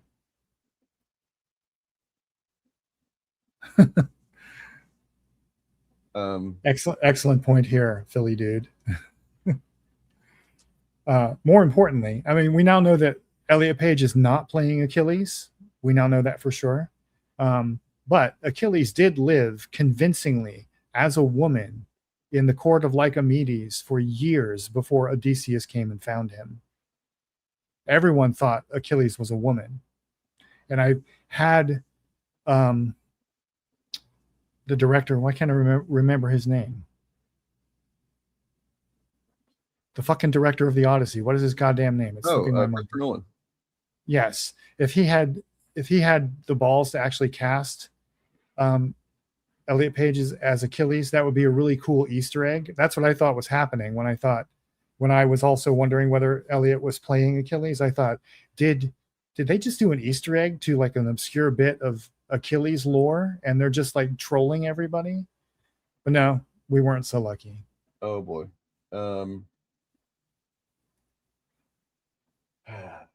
So I just came across a video that as I was scrolling for stuff that God damn it, I'm gonna want to talk about this at some point. This video is called "The MCU is Conservative Propaganda." That's a feature of entertainment media. It is apparently a stream, it looks like, maybe, or just a long video, maybe. It is an hour and a half almost long. And it is 2,000 views from 2 days ago. That's more views than I'm comfortable with without going challenged. So, and yeah, who made that? Skintile Podcast and Essays and Activist Witch. Okay, because I might want to go watch that myself. I mean, so that could be discussed in a nuanced way. Like, so I want to hear what they have to say, because there are some bits of the MCU that you could plausibly argue are not conservative propaganda per se, but like American nationalist propaganda. And there are other parts that are clearly not. Well, but overall, as an overall project, I don't really think the MCU has a defined ideology, really. What's it just defaults to. She seems to be focusing on, or they, I'm not sure, is it's saying that I am a witch and I am looking at Agatha all along as an example of propaganda. Okay. Like, I I'm certain that there's some things in there that you can say are like, this is not as progressive as it should be, or not where the community is at and how they view things or stuff like that. I'm sure that exists. Well, if she's if she's like a Wiccan or another practicing another actually existing tradition of witchcraft, I can see why they would be upset with Agatha all along. But really just with the portrayal of witchcraft in popular media in general. Okay, so apparently it's several people maybe, and one of them seems to have the word tarot as in tarot cards in their name, and if that's the case, I'm sorry. Like I was gonna hold back what you talking about, which, like, I'm sorry, witches aren't a real thing. I mean, it's a thing you can call yourself, it's a thing you can pretend to be, and you can do certain things that fall under that category in terms of but to call yourself that and appeal to that as if there is some it's just not real. It's not any more real to me than a fucking a priest or whatever. Like, it's right. It's not something you're going to appeal to me and get me to see your side on. I'm just going to be like, okay, so you're just like mad that this probably didn't depict witches in the way that you would prefer, is what I'm guessing. I would think that what they would argue is that it is, and this is without seeing their argument. I think the argument would be, if they're saying it's conservative propaganda, I would say what they're saying is from like a religious freedom point of view, right? So it is what they would, I think, be arguing is that Agatha all along depicts witchcraft based on culturally conservative stereotypes of what the practice of witchcraft is like, and it ultimately leads to the oppression of people with minority viewpoints, just like Islamophobia would, or or anti-Semitism. So it doesn't matter whether it's true or not, or what they believe. The point is that they're being persecuted for their identity. Okay. That's what I think they would probably argue. Well, whenever you are talking about in the broad sense, a bunch of media that consists of 70 something different various pieces of media at this point. I don't know how many the MCU is. That many of them I have actually taken a bit of personal inspiration and from, and that you're kind of in a way implicitly suggesting that I have been propagandized as a conservative by this media, which I think is silly. And I think that most people, like, if it's so conservative, why don't conservatives like it? Why do conservatives spend so much time fucking saying it's woke? You know what I mean? Yeah. Like, Well, many conservatives do, I think. Like, I would depend on what they mean by the word. I would want to know what their definition of conservative is. yeah, I might watch it tomorrow. I'm probably going to stream again tomorrow, and hopefully make a little bit more. Because I would argue that I would argue that the general bent of American pop culture, the default of it is more or less conservative in the sense of it defaults to like a white, heteronormative, assumed Christian point of view. Sure. Right. In that regard, what you're saying is that capitalism is the society, the capitalist society is structured in a way that has always been, and it's changed a little bit here and there lately, which has gotten a lot of people on the right really, really upset. But for the most part, it is still that way. I recognize that. And yeah, that's one thing. But I mean, to zero in on the MCU as if it is an especially egregious, intentional propagandist for these things, and not just something that in some cases is much better about representation. Not to say that this is the best or even good enough, but it is much better than many other things about representation and perspectives. And I mean, look at anything from Ms. Marvel to Black Panther to and I recognize that those even have their problems. Black Panther, I never even considered until pretty recently that has a CIA guy, like it just the putting it in that perspective, that framing, like there's a white guy that he's from the CIA and he's just trusted, like he's the trusted guy. That's what I mean. That's what I mean when I say like American pop culture defaults to American nationalism, which is intrinsically conservative.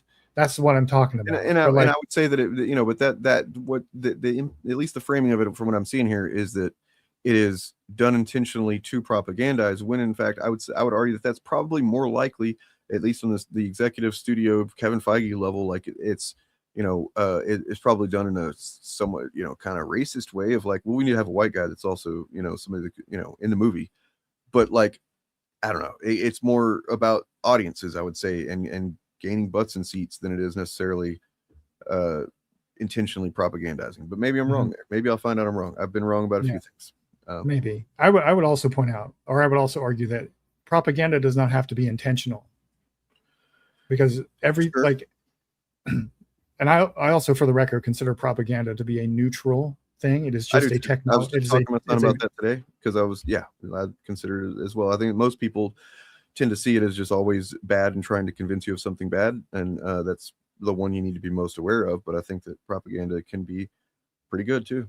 And it is trying to sway your thinking on something. It's without necessarily being, but I mean it can be. So sorry. All advertising is propaganda, right? Yep. So I'd actually, now that I'm thinking about it, I'd kind of be interested to hear what practicing witches think about propaganda, because one of the principles of actually practiced magical traditions is that I think it was the occult philosopher Dion Fortune who defined magic as affecting a change in consciousness through acts of will. So these are not people who believe in like flying brooms or turning people into frogs. They don't think any of that shit. That's essentially what Satanists believe, at least the Anton LaVey Satanists who don't actually worship Satan. And then and that's also kind of what the tech bros accelerationists believe. Right. So I was going to say, if you think about it, that's what propaganda is. That's what advertising it is. If you take that as the philosophical definition of magic from occult traditions, that's what propaganda is doing. So hearing people who believe in that tradition talk about propaganda would be an interesting conversation to me. I think I'll look that up. Well, because a lot of people have this idea that a lot of people who aren't practicing witches have this idea that witches believe that you can turn people into frogs or do Harry Potter shit, and that's not what they believe at all. If you actually talk to them, what they're mostly talking about is affecting a change in your own consciousness through an act of will that will have effects on people around you, because changing your behavior always affects people around you. That's the core of what they believe. And they attach magical rituals and stuff to it, but philosophically, they don't believe stuff like this. All done. The next day, Father explained to me, he said that now that this was opened, this portal was opened over the White House and over Mar-a-Lago. Mm-hmm. Donald Trump was going to easily be able to get intel from the Holy Spirit. Hallelujah. That God was going to easily be able to give him wisdom for decisions he has to make. That it's just open communication. That God will easily be able to speak to him and he'll hear him. There'll be nothing getting in the way of him being able to hear. I just want to point out that it's kind of weird when your all-powerful God can't just speak directly to the president, even if he's trying. He's like, man, I just can't get they're getting bad reception. You know, well, I gotta put a portal right above the White House in Mar-a-Lago. Yeah. Well, see, these are folks who they come from what's called the charismatic tradition in evangelicalism, and they believe in like spiritual warfare. Literally, when they talk about spiritual warfare, they literally think the earth is controlled by Satan, and Satan has erected magical barriers all over the world that can only be pierced through Christian prayer. What does that say about that? Like everything that I'm hearing about them from this and what you're just saying, that says their God is really weak. Right? Like if Satan is able to erect magical barriers and prevent him from speaking to the president of the United States, and he has to, oh man, I had to go put a portal above the White House. Otherwise I couldn't even talk to this guy. Jesus. I mean, son, I don't claim that it makes any logical sense, but they think this is all on a timeline. Right. And yeah, so there are a lot of practicing witches who believe similarly strange sounding things, but the core of their philosophy, the core of occult philosophy, is about transforming the individual consciousness through acts of will. I'm not trying to be a bigot about witches or pagans or whatever. I'm like, it's the same way that I view like the guys that I really respect a lot, their views on things and their podcasts. The last podcast on the left, these guys are lefties. They are one of them is explicitly a Satanist in the Anton LaVey tradition, which, you know, he will come out and say that he doesn't actually believe in Satan because that's Anton LaVey didn't.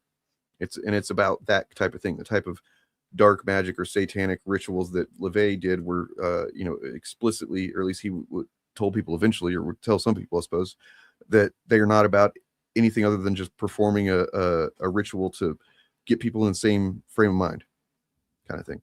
And it was, and then part of it was, he enjoyed pissing off Christians, but as I've always said, I mean, even people that believe in Satan, anybody that actually worships Satan, is kind of weird because you're just kind of like, you're also just a Christian in a way. You're kind of it's a Christian. That's like it implicitly affirms what it explicitly denies, right? It's but anyway, I find. Go ahead. I'm sorry. About that was saying that I think that's silly too. I think that even though he knows it's not real and he's saying it out loud, that it's like, I don't see the point in engaging with it. Maybe that's just me. I can feel like I can come to these understandings through other means that aren't associated with whatever. And it's just what speaks to him. Like everybody's got. Fair enough. Maybe that's where the comic books in me and stuff, and fiction, science fiction stuff. That's the stuff that generally I would say is most applicable to me in this context. Fandoms functionally are in my opinion, are a type of religion. Well, they absolutely are. I said that in my video that I made about. I said I literally have a video up called "Fandom Religions and Fandoms Are the Same Thing." And it's about. I quoted a sociologist that talked about this stuff. So, I mean, it was functionally the type of thing that you do in order to worship versus the type of thing you do to engage in your fandom. There's if some alien was watching us, they'd be like, well, I guess it's both religions, I guess. They're believing in some wild stuff over there. They're engaged in some crazy stories that there's no evidence for. Anyways, well, you know, here's this. Here's okay. So Jeremy Hambley not been doing so well, and he apparently, I don't know what's going on here. He made a mistake and showed some stuff on screen that he shouldn't have, I think. On a vehicle lingering. We could scroll down to page 3. Continue reading. Lance.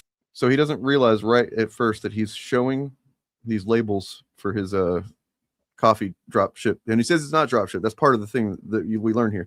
He's claimed that he doesn't do drop ship coffee. Drop ship, if you're not familiar, is when you essentially there are companies out there with all kinds of products that you can order their products and they will send it to you. Some of them without any label at all. If you can put your own label on it, you can do that. Many of them will offer you. They'll help you make the graphics. They'll give you the templates for it. They'll print the stickers and the labels and put the labels on for you. You can make your own coffee, quote unquote, your own coffee, when it's really coffee that's being sent from some company that makes a bunch of coffee within, you know, blank labels, and then you put your label on it and you can sell it. You know, you pay a little bit to them and then sell it, mark it up and sell it to others, right? Nerd Rock. So he's buying coffee. He's getting coffee from somebody else and claiming it's his company that's making it. Yes. But it's actually another company? But there was no evidence of that until now, because as we see here, you know, there's this label, and then he realizes, just watch his reactions. He's like, it's pretty funny. Says why, and Tyler says, why did I do it? And Lance says, yeah. He literally does a grunt when he realizes it. He goes, like, oh God, I'm showing this on screen, aren't I? And he starts trying to, like, I gotta get out of here, and he clicks off of it, and another one is there. Tyler says, I had enough of this hatred. No. Some hate can't be negotiated out. And then he makes that face. He goes, yeah. You know, it's like a cope face he does there. It out. Shipping label. Oh my God, that's pretty funny. And so then some internet sleuths, before I was able to get to it, I said, well, I wonder what those addresses are, because I mean, I'm sure that one of them is the one that's being sent to is probably a customer, and I really, you know, I don't believe anybody in my audience would do anything with that information, thankfully. But the other one, it's weird. There's a couple of different ones that seem to go there before they go to the customer, which is weird, or maybe it was sent from there to him. I'm not sure, but I mean, we can look at them right here. The actual labels contain what Google, whenever you put in the address to this seemingly warehouse, it's an Amazon warehouse. That's what it is. So, you know, and there are companies that engage with Amazon through their marketplace that allow you to buy dropship coffee and put your label on it and sell it to other people. And what it does is it takes you to, this is the company that he sources his coffee from, right here. Whoop, not that one. You just did what he did. Oh my God. Yeah, the thing I already showed. Chavataza. This is I will say this firm, it is a explicitly Christian coffee bean grower kind of thing. It originates in the beautiful foothills of the Chiripo Mountains of southern Costa Rica. And so basically it just talks about where the coffee comes from. Now, you know, this could be that he gets the bean. Obviously, many coffee beans come from, you know, South American, Central American countries. That's not a big deal. But that's not, yeah, it is a dropship company. That's what I'm saying. Mm-hmm. Of course it is. And then I was sent this just a while ago. I'm not even sure what this says exactly, but this might be cope from that. I'm not sure. Someone else selling out my hot butter rum. I challenge you to. Okay. I know that you A-logs are watching. The way the business works is that. God damn it. I'm sorry. My shit just crashed out. Oh, no. Well, he's not really relevant anymore anyway. That's true. What happens is in that video is he essentially seems to confirm that he did not buy a machine that he explicitly raised like $80,000 to get at one point. He raised $80,000 for some coffee machine that was going to save his business and help him make so much more coffee or something. He did not buy that machine, and he admits that, maybe accidentally in that video. I'm not sure. And that's just crazy, man. Because look, I'm trying to raise a couple of grand right now for moving purposes. And this kind of shit is exactly the reason why over the weekend I'm going to prepare the itemized list of where money will go, were I to receive the ideal number of funds, where that money is going to go, and I will put that on I'll probably show it in a video or stream, and I'll put it on the website itself, the GoFundMe, so that you guys can know if you do help out that I'm not gonna not get the thing that I'm asking for money for. I can't imagine fucking doing that. I can't imagine being such a piece of shit that I would have an audience that fucking, you know, take time out of their lives to fucking listen to what my dumbass and my dumbass friends have to say, and then to go, you know what, these fucking people, I'm gonna get some money from them. I'm gonna tell them it's for this shit. I'm gonna tell them I'm moving. Yeah. I'm gonna tell them how desperate I am, and I'm gonna get this money. And then I fucking like don't spend it. Like the nerve of somebody like that, it makes me want to play them in a video game that I'm able to hurt them very badly in. But I'll be right back. I have to exit to come back to have any access to my shit here. So.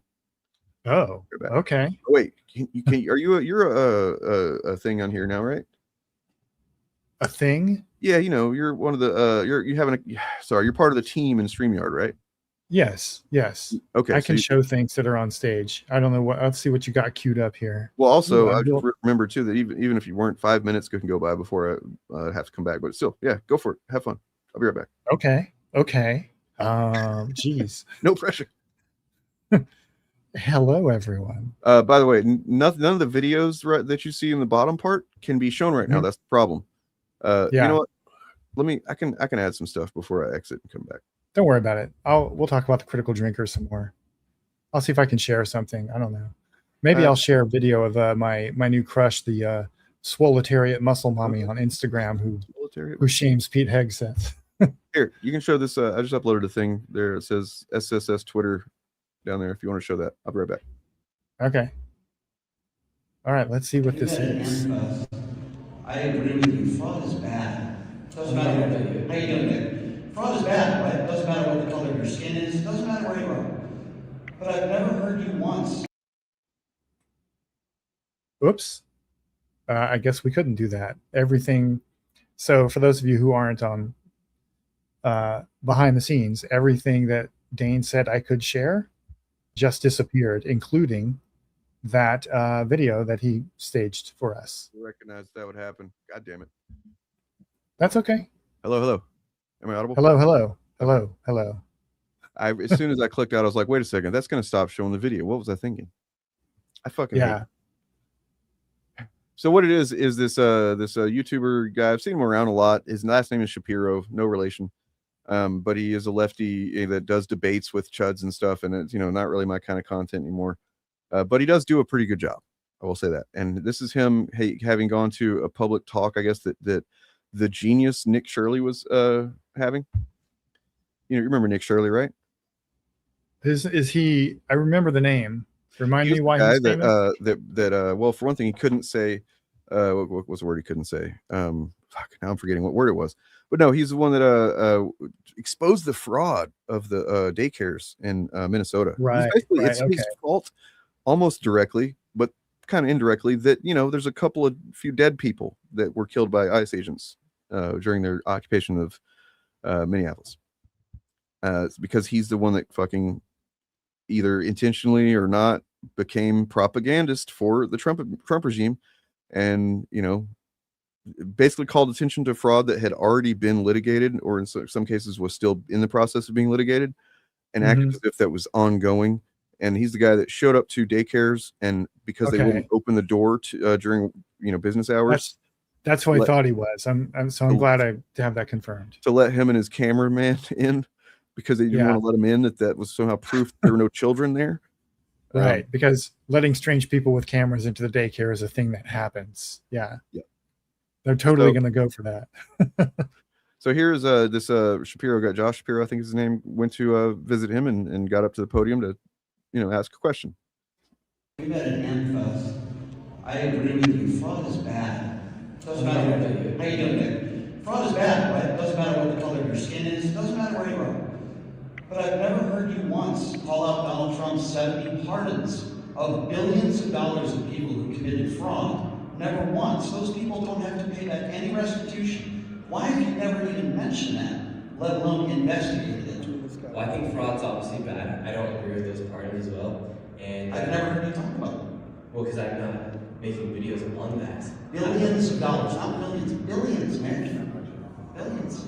Yeah, fraud is bad. It all needs Do you disagree with those parties? Will you call it out right now? Yeah, I don't think people should be pardoning it if they committed a crime. Will you investigate the Trump administration for pardoning people that have made billions of dollars in fraud?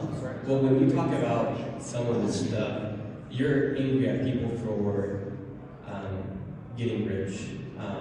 No, I'm angry at people for committing fraud like you. We agree. Oh, okay. Yeah, I mean, all fraud is bad. It all needs to be exposed. Sure.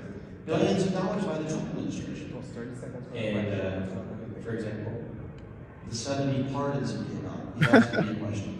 Nick, I appreciate you asking. Yeah, no, I agree. I appreciate it. It's an important conversation, and I appreciate you asking me. He pardoned 70 people that have committed billions of dollars in fraud, like a George Santos, for example. And the worst part, Nick, and I think we'll agree on this, they don't have to pay back the restitution, which means they've committed billions in fraud. Listen, I agree with you. Fraud in Minnesota, all bad. I want people held to the highest extent of the law. But I feel like, and this is just my opinion, Nick, it gives you more credibility when you also go after people on the right, or Donald Trump pardoning people that have committed, again, billions of dollars in fraud. It shouldn't bother you just as much as it bothers me. I've never heard you tweet about it. I've never heard you talk about it. Why are you not calling out Trump publicly for that? Well, I've done all the fraud. I've gone after fraud here inside the United States.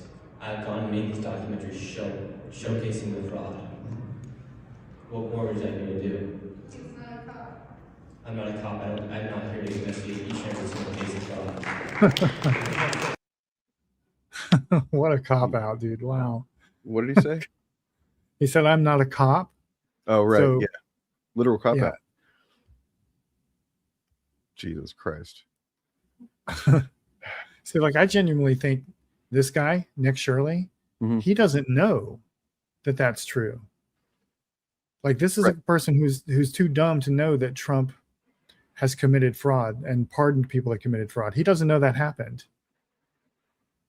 No, because that's, I mean, they've literally created this information silo for the right that you Yeah. know, that's it's fucking insidious, man. It's, you know, that's why I'll say that, like, yes, the left, when it comes to Israel, that's the thing that's really opened my eyes.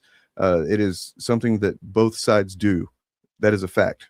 But in any example of something of what we're talking about, both sides doing, the right does it so much more and so much more insidiously and so much more in depth, right? So, like, yes, the left, or like I guess ostensibly left, the presumed left, really the center, you know, does it in terms of Israel, right? With corporate news, mainstream news, and stuff like that.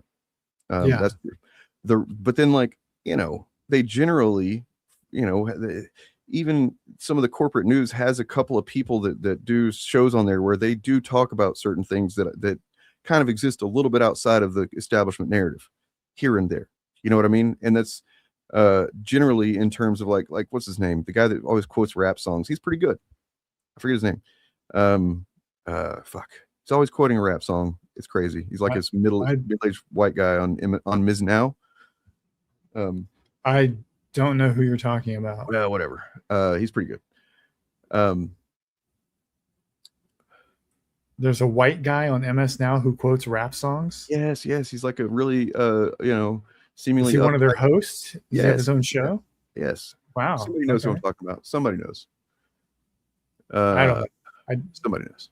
Anyway, fuck Nick Shirley. He's a fucking piece of shit. I hope he fucking plays somebody in a video game and gets hurt really badly. Ari Melber, thank you. It's Ari Melber. That's the one. Oh, I know who that is. Okay, I did not know he regularly quotes rap songs. It's kind of weird. Like, he just, like, out of, you know, he'll do it in reference to something in the news where he's just like, as you know, Nas says, like, I mean, it's actually endearing, but also kind of weird. That's it. I'm probably going to stream tomorrow, by the way. Maybe for a while, maybe for like hours and hours, maybe all day if possible, just to try and, I don't know, hopefully maybe maybe I can get a guest to jump on here. Maybe we can get some shares, get some stuff going on, you know what I'm saying? Yeah. For the fundraiser? Yeah. Chris is too much. Oh no, not yeah, Chris Hayes. God, I can't imagine Chris Hayes quoting a rap song. That would be so cringe. Even if I were to agree, I don't know if I agree with him on everything. I doubt it. But even if I did agree with him on everything, he's just kind of like, he's kind of a dork, and it's weird to say about anybody being a big dork myself. But I don't know. He's too much dork. I've always thought Chris Hayes gave off Clark Kent energy. Yeah. Like that's what I imagine Clark Kent would be like. Like I think that's the persona I've always imagined like Superman going for when he's being Clark Kent. But anyway, by the way, Chris Hayes as an interviewer is not a coward. The dude, he's a centrist, I guess like everyone on mainstream media is, but the dude asks hard questions of people and does not let go when they try to weasel out of it. Well, and here's the thing about centrism. Here's the thing about centrist news guys is they will still stick close to like what the Constitution says, for example. They will, which is crazy but we need that right now. We need people that are willing to defend the literal Constitution and what it says and point out that, hey, this is that because we got a regime that's literally just seemingly trying to in every respect go against the goddamn Constitution. And another thing is, so like, here's this guy. What's this guy's name? I don't know, but he had Ta-Nehisi Coates on. Ta-Nehisi Coates is not a liberal per se. And here's this. Donald Trump's first term. The writer Ta-Nehisi Coates described Trump as the first white president. Every president prior to Obama was, of course, white, but in his book, We Were 8 Years in Power, Coates wrote that Trump was, quote, the first president whose entire political existence hinges on the fact of a black president, end quote. Trump entered politics on the back of baseless and racist birther conspiracies that Barack Obama was born in Kenya, which then led people to describe him as a Kenyan-born Muslim, which is interesting to me personally because I actually am a Kenyan-born Muslim, and Obama was never at any of our meetings. But that aside, Trump governed in a way that spoke to a white supremacist ethos. And my bias is fucking really kicking me in the face right now. Jesus Christ, that was surprising to learn. Yeah, I guess I had an idea of what a Kenyan-born Muslim looks like in my mind. Sorry.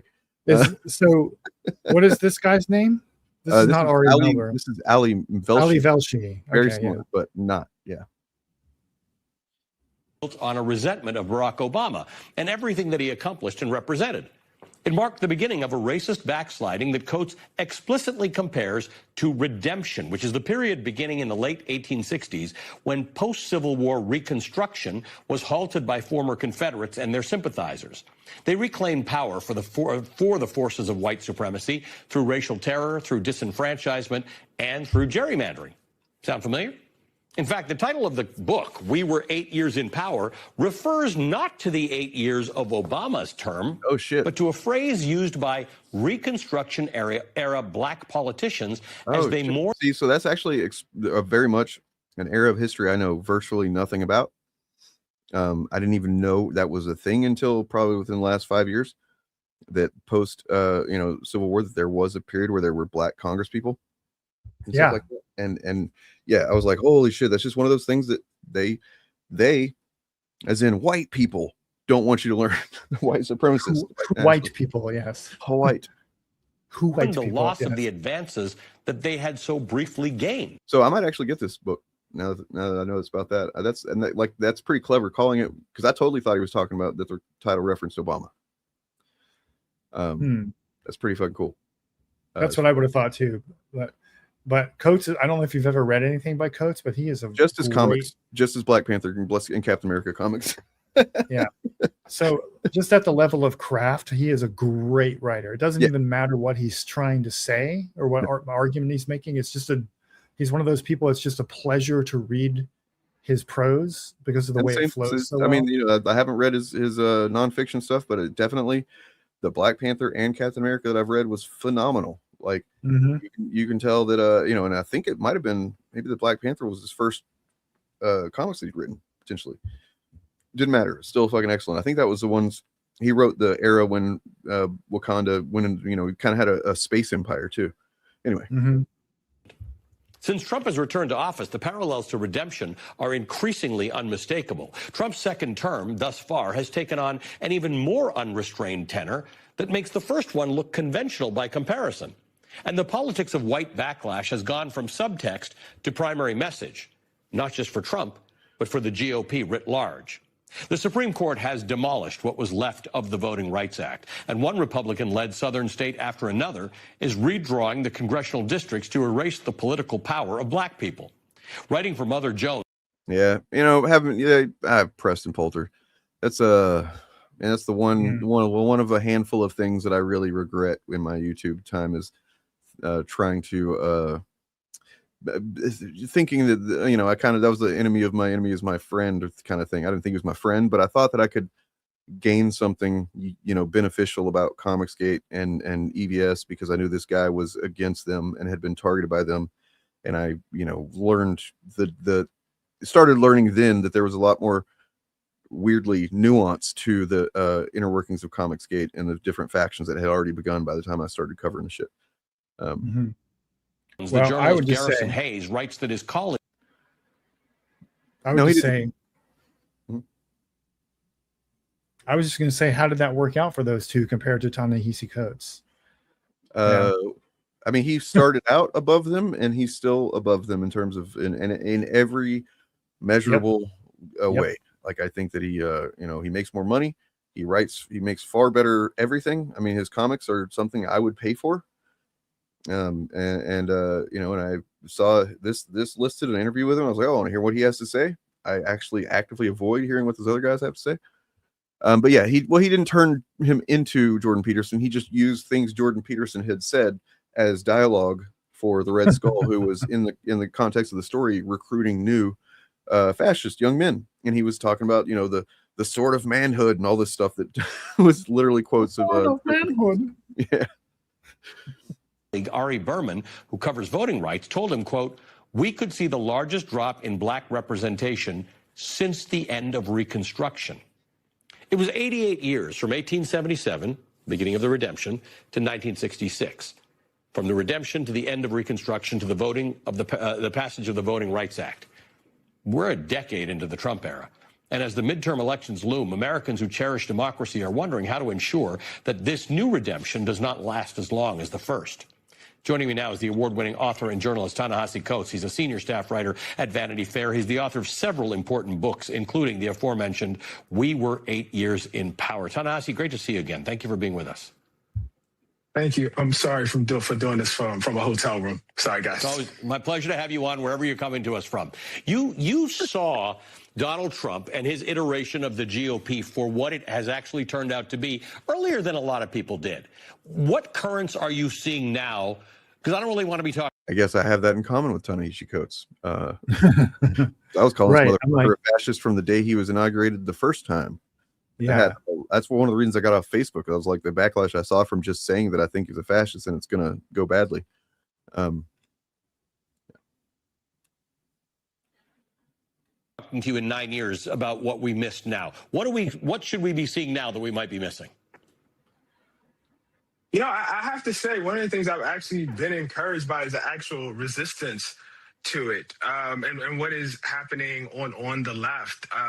I don't think I would have told you 10 years ago, well, I guess it's 9 years ago when I published that book, that you would have a socialist mayor of New York City, the largest city in the world. So have another socialist mayor in the capital city of the country in Washington, D.C., as it looks like it's about to happen. And then you have another one challenging in L.A. And I think, foregoing any, sort of endorsements of any of those candidates, I think what is actually quite interesting is a kind of opening in the minds of a lot of people of what it's going to take to resist. It's clear that things that were once off the table are now on the table. That's interesting. So that's an interesting framing, because a lot of people think that this is a shift towards socialism with these democratic socialists being elected. You're framing it perhaps as resistance, as the tool that they have, the thing they can do. Yeah, I think it's both. I think people are the imagination, the political imagination is actually being opened up, and that's a good thing. And by focusing on that, I'm not saying that there aren't a lot of other bad things that are happening. Sure. There are. and they're very, very important, you know. But I think sometimes we miss the resistance and the things that ultimately bear fruit 10, 20, 30, 40, 50 years later. So The civil everybody rights movement knows. did not begin in 1954. Like, Yes. you know, you don't get Brown versus Board in 1954. That's a very, very old movement that eventually bears fruit. So everybody knows the Civil War and when it ended. A slightly smaller number of people understand Reconstruction, and a much smaller people. So that's I think what he's talking about there is what Mamdani mentioned in his speech on Independence Day of, you know, the movements that were the protests that were 10 years too early, right? Right. So like the things that everything has to have a beginning, and every quote unquote radical idea that eventually becomes just the way things are. I mean, they start somewhere, and there's going to be the first adopters. There's going to be the people that even, you know, some leftists might look at as like, whoa, what are they talking about? That's weird that they're out there protesting that. You know what I mean? And then eventually it's going to have its day. So, you know, that's why it's important to, I guess, recognize whenever, you know, it's important for me to recognize that things can change pretty quick, but they don't necessarily change overnight. Yeah, I think for many people, maybe for most people, change seems radical, or radical change seems sudden because they haven't been engaged in resistance movements for decades. But for people who have been involved in those movements, radical change comes very slowly, and it's frustratingly. I think that with like the people our age, there hasn't been. I mean, there's, other than the queer community, there hasn't been any real, you know, and Occupy Wall Street was the first thing in my lifetime, other than, you know, the queer community that like did anything, that tried to do anything, that was like, oh, they're out here on, what are they talking about? You know, like making you pay attention kind of thing. Yeah. The gay rights movement, the queer rights movement is one of the most successful civil rights movements in history, I think, is because it happened so quickly, like both in terms of its like grassroots and its ultimate radical changes to society. That happened super fast, but most of it has been decades and decades of people quietly doing the work of mutual aid and nonviolent direct action, and getting mocked because there's only like 12 of them outside the courthouse or whatever. But the momentum builds slowly until it snowballs enough that it seems like sudden change to everybody else. Yep. But it all starts somewhere. And yeah, like you said, I'll just let him talk. Group of people understand redemption, right? The idea, the reclaiming of white supremacy and the active nature of that. I mean, it really disappeared black people from Congress and from representation in southern states. And it took until 1954 and then 1965 to gain back what looked like representative democracy in America. That's exactly right. That's exactly right. And I think, to your point as to why people have not really comprehended the story of redemption, it is a very, very depressing tale. Because what it says is, for a very, very brief period, for a few years, you know, we had one of the greatest, if not the greatest, I would say the greatest democratic experiment in this country's history. That is multiracial democracy rooted in the South, which was not just the empowerment of black political figures, but in fact, a fusion of black political figures and white political figures, and fusion governments, cross-racial, transracial, and it was defeated, and the force that defeated it was white supremacy. How do you square Donald Trump's this appeal to white supremacy with the fact that he was reelected with greater margins among voters of color the second time than he was the first time? It's not really that hard for me to square at all. White supremacy does not act alone, you know, as a force. I think that is the first thing. And we have to remember, and this is very uncomfortable to remember, that, for instance, when Wade Hampton was running for governor in South Carolina, who's a former Confederate general, I mean, the likes of people like Martin Delany supported him. Martin Delany was black, you know? And so I think things that are, you know, apparent, or things that, you know, look crazy, you know, in hindsight, do not necessarily look crazy in the moment. Well, talking about things that look crazy in hindsight and don't look crazy in the moment, the New York primaries are tomorrow. And it is remarkable the current of U.S. support for Israel is so this is before that primary a couple weeks ago. Pretty crazy. Yeah. Well, Ta-Nehisi Coates always has something relevant to say and something timeless to say. So Yeah. Well, I mean, the whole point of me showing this is that I'd saved it a while back, but then I was talking about, corporate media, and I was like, you know what? I'd seen a couple of minutes of this, and like, just the fact that, I'm not going to sit here and sing the praises of Ms. Now, as they call themselves now, as she calls herself. Ms. Now is the channel. Get it? I'm not going to sit here and say she's awesome and she's like always great. She's not. In fact, one of the first things that I did whenever I started recognizing like my political views were becoming more leftist, explicitly leftist, I just dropped watch any of the shit. Because Rachel Maddow started to piss me off with like some of the, we're gonna expose Trump tonight, and yeah, fucking it'd be nothing. It's fucking nothing. I mean, I stopped. God, it's probably been 10 or more years since I had cable TV. No, since I had cable TV. So like, well, that's the hip thing to say too. Come on. I'm just kidding. I don't even own a TV. I just mean that just as a consequence of not having that, my news consumption has shifted to like what they now call new media, to like streamers and stuff like that. So my point was to say that like they do still have valid conversations that are not rooted in status quo. Like the things that he's saying here, even the things that the host is saying are not status quo retainer type conversation. Yeah, that's what I was going to say. Like, I'm surprised to see conversations like this happening on such a platform. That surprises me. That I guess, I mean, it helps that Ta-Nehisi Coates is a best-selling author, so he kind of is unignorable if he wants to.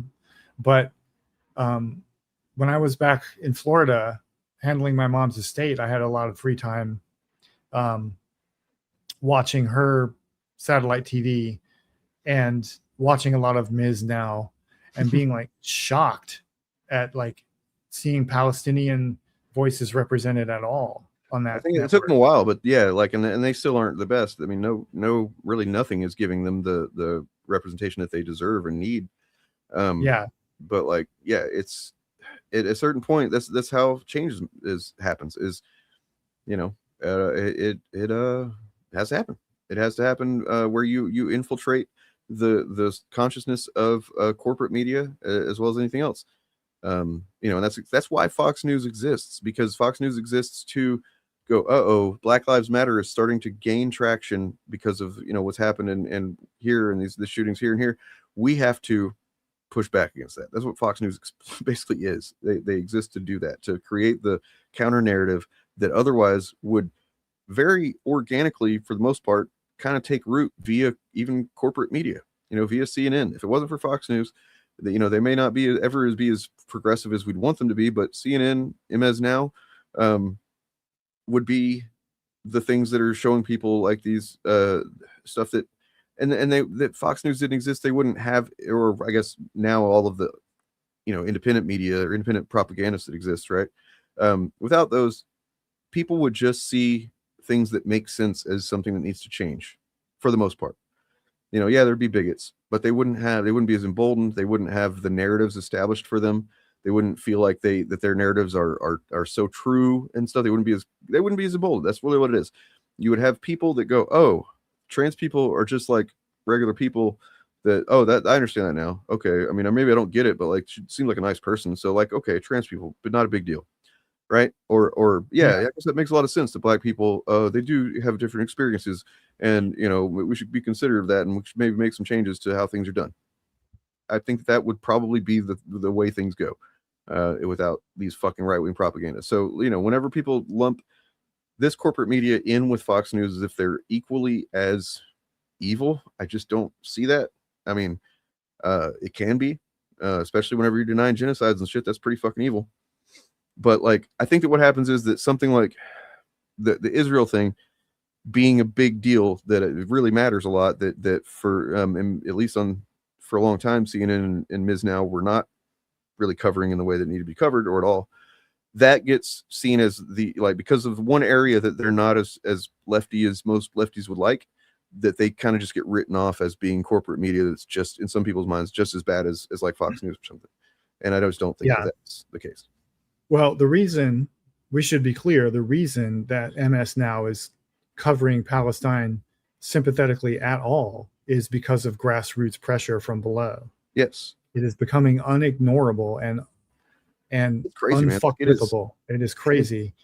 I mean, honestly, it's probably scary because of the fact that the establishment Dems have not fucking snapped to yet. It seems like I've seen reporting that maybe they're kind of having conversations in private and stuff, and that like maybe recognizing that they have to. I don't know. We'll see. Because what they're doing right now, at least publicly, is trying to cynically use the Graham Plattner situation to imply that all leftist candidates who have this position on Israel, Palestine, Medicare for all, etc., are just as I was watching.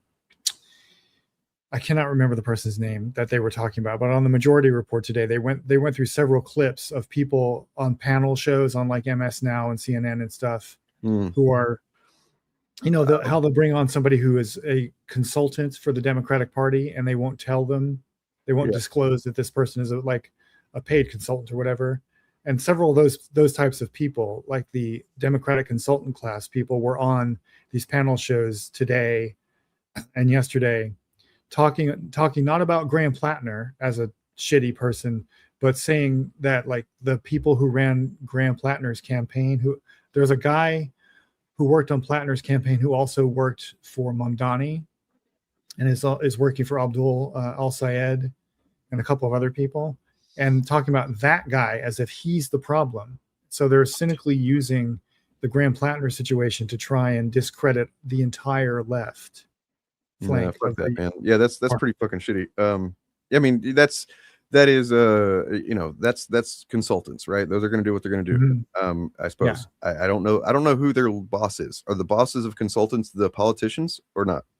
Well, they have an economic relationship with the Democratic Party as a whole, because so they're incentivized. The Democratic Party starts telling them to, hey, talk about this. Is that what they're going to talk about, right? Or are they kind of getting their are they getting their marching orders from some other corporate? I think it's a little of both. It's not that they're getting marching orders. It's just that they have economically aligned interests, so they don't have to be told what to say. Just like the Tenet Media situation and finding Russian stooges. Okay. Well, in the meantime, I want to show what real quick. This is a clip here. It's a Hassan clip, but it's of the debate between al-Sayed and whoever this mushmouth laughable cartoon character of a lady is. She's slapping the podium a lot. Yeah. About some of the money in her campaign. You got a question about some of the money in his pocket. 30 seconds. Go. Well, look, my opponent wants to make this race about lies and attacking my integrity. My opponent wants to make this race about the millions of dollars in corporate ad spend I'm getting. Michigan on the team working on President Obama's auto rescue. I have a proven track record of that. I am proud. We have a proven track record. I'm sorry, she's just so fucking funny, dude. Maybe she wouldn't be obviously any candidate like this is probably going to be for the most part better than any Republican, you know what I'm saying? But I don't think that this contest is about a Republican at all, right? Or is there going to be a Republican candidate that's taken seriously in this race in the general? I don't know. There's going to be a Republican candidate for sure for that Senate seat. But like, how serious is the I don't know. You know what I'm saying? Yeah. Of fighting for this state, standing up to special interests, and I have 15 labor unions standing alongside me in this fight, and some other proven individuals as well. So can we stop the lies, and can we get the transparency out that my opponents long talked about? I'd love to stop the lies that are being told on TV by organizations like the Center for Democratic Priorities, which, by the way, didn't exist until it started to run ads for my opponent. Like the United Democratic Progressives, which, by the way, is a front for AIPAC.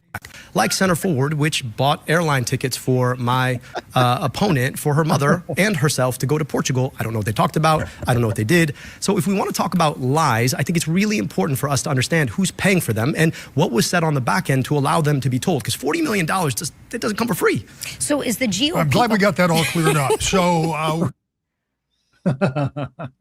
She's like a sitcom character, man. That's fucking funny. But this dude is so fucking smooth too. Yeah, he's really good. It's the fact that we were getting such a talented. Unfortunately, politics is about being talented orator and communicating well and stuff. And that's where it gets kind of tricky, is because Graham Plattner was that. And you know what? I actually need to say this. Sketchy, Reggie got hands. Sketchy got hands for your chat still. You were right. I remember you specifically saying that, you didn't know what to think about him. I don't think that he's necessarily, I don't think he's a Nazi. Still don't think that. I think that he probably would have tried to do the things that he was campaigning for, but he clearly was not a good dude in ways that I was not willing. Most people, I think, were not willing to write off. When it comes to, he sexted with somebody early in his marriage or something like that. That's one thing. His wife is the one that has the, his wife is the one that forgives him. That's like, okay, that's their business. But when this other stuff came out, yeah, I'm not going to say I regret saying that, he's a good candidate or whatever, because you don't know what you don't know. But I think that it's pretty clear that what the right thing to do is ethically, morally, whenever something like that comes out. Unfortunately, I will say this, that he is I'm not sitting here trying to defend him or anything, but he is apparently not officially dropping out until they found a candidate that is a suitable replacement. So it's not that's like just a formality, though. Well, but I mean, he's making sure that like it's a candidate that's not just like a establishment dim that they're going to shove in instead of him. Yeah, he wants to make sure, his campaign wants to make sure that the same people that supported him are looking for someone that would work in place of him. And who knows if that happens or not. I think they have until July, the end of the month, maybe, to find somebody else or something like that. Yeah, they have until close to the end of the month, I think, and then. So that's the battle that's going on behind the scenes right now. Is the party establishment is trying desperately wants someone who is not. They're trying to pretend that Plattner was successful merely because of his looks and his voice and his marketing campaign or whatever. Naive to think that's not part of it. That is part of it, but people voted for his platform, and if you talk to voters, they're basically trying to infantilize voters and say, "Oh, they were distracted by the shiny car keys," right? I can they're see trying to it being a pretend thing that his platform had nothing to do with his success, and right, that's not true. But I mean, I can also at the same time to kind of find I hate to find a middle ground there, but I can see it being potentially true. I hope not, that some people were motivated in so much in part by the superficial aspects of it. That not that they don't believe what they want, the policy and stuff, but maybe that there might not be as incentivized to get out and actually vote for somebody that doesn't share those qualities, right? That maybe there was an interview going around with the two people who recruited Plattner to run, not the guy who moved from Mamdani's campaign to work for Plattner after he was already a candidate, but there's two people who found Plattner and encouraged him to run, and they're having an interview about how did they vet him, and they were like gassing themselves up about how well they vetted him and how they were like surprised by all this stuff. And then like the interviewer asked them very basic things like, did you go and interview his prior romantic partners personally before? Was that part of your vetting process? And they're like, no. Right. So basically they didn't do any vetting at all for this guy. I gotta push back against Reggie. I mean, like I promise you, I was not pro Plattner because of the way he looks. And I was aware of my bias that his speaking, his voice and his appearance and his kind of, regular guy, hardworking guy, like that's not something that appeals to me in particular as someone from Texas. That's not how I dress. It's not how I am. That's not something that speaks to me as a a man. So I got to push back at that's the reason why those things were overlooked, because for me, and I think many other people, those things were not overlooked. They were examined pretty fucking thoroughly. And I would still defend my reasons for not, getting hung up on, or at least not continuing to be hung up on the Nazi tattoo thing. I did get hung up on for a bit, and then I eventually reevaluated it. And I still would defend that my choice there. So I mean, I don't think that it's a little bit reductive to just say this just because of the way he looked and that people overlooked or things because of that. At least in my case, I don't want to speak for everybody, but I'm sure that there were others that had a similar experience. So yeah, it was his policies. My point. My policies and policies in the way that he speaks to them, that matters. Sure. And that was part of it for me. It's like, and you do need somebody that is going to give the energy that you have confidence that the people are going to get out and vote for. That's just the way it is, man. Like, I can't, I wish it wasn't like that. I wish we could all be autistic voters and not give a shit about things like that. But I don't actually, but I have learned, I've developed a sense to analyze that on top of what I think about their policies and stuff, because it does apparently matter to people. Yeah. So I would say, I think Sketchy's right here that in particular, I would call out my favorite lefty podcast streaming platform, The Majority Report. Yeah. They really had rose-colored glasses about Plattner, and therefore I did too, by default, by osmosis for a while. So did Kowalski, and from what I understand, he's kind of did some cringe shit, almost kind of borderline, or maybe doing some denial of the accusations. I haven't checked myself. I'd be pretty disappointed. He hasn't gone that far. What Kowalski did was, and the Majority Report did this too, is when the first lady came out, the Republican lady, who, to be clear, was not making allegations of sexual assault. Yeah. But they used the fact that she was a Republican to undermine her as a witness. It wasn't just that she was a Republican; it's that she was an explicitly like a Zionist propagandist. Right. Now, to be clear, I think in the context of what was going on at the time, that is an understandable thing to do. Yeah. But it did help unintentionally contribute to the climate of victim blaming, and whether they intended to do that or not. But both Kyle I watched and the Majority Report Anna Kasparian shit, and that's pretty upsetting. Yeah. So their Young Turks are unsalvageable. But Majority Report and Kyle Kulinski, the instant this story about the rape came out, like the instant it came out, they were like, fuck Graham Plattner. He needs to drop out of the race right now. He has betrayed the movement, and we need to get somebody better in there immediately. So, if anything, but they did like with the Nazi tattoo thing, for instance, the Majority Report and Kyle Kulinski, I would argue, did have rose-colored glasses there, because that, if you go back and look at Rebecca Watson, is that her name? She did a video up now. Yeah, she did a video on it. I haven't watched it yet. Yeah.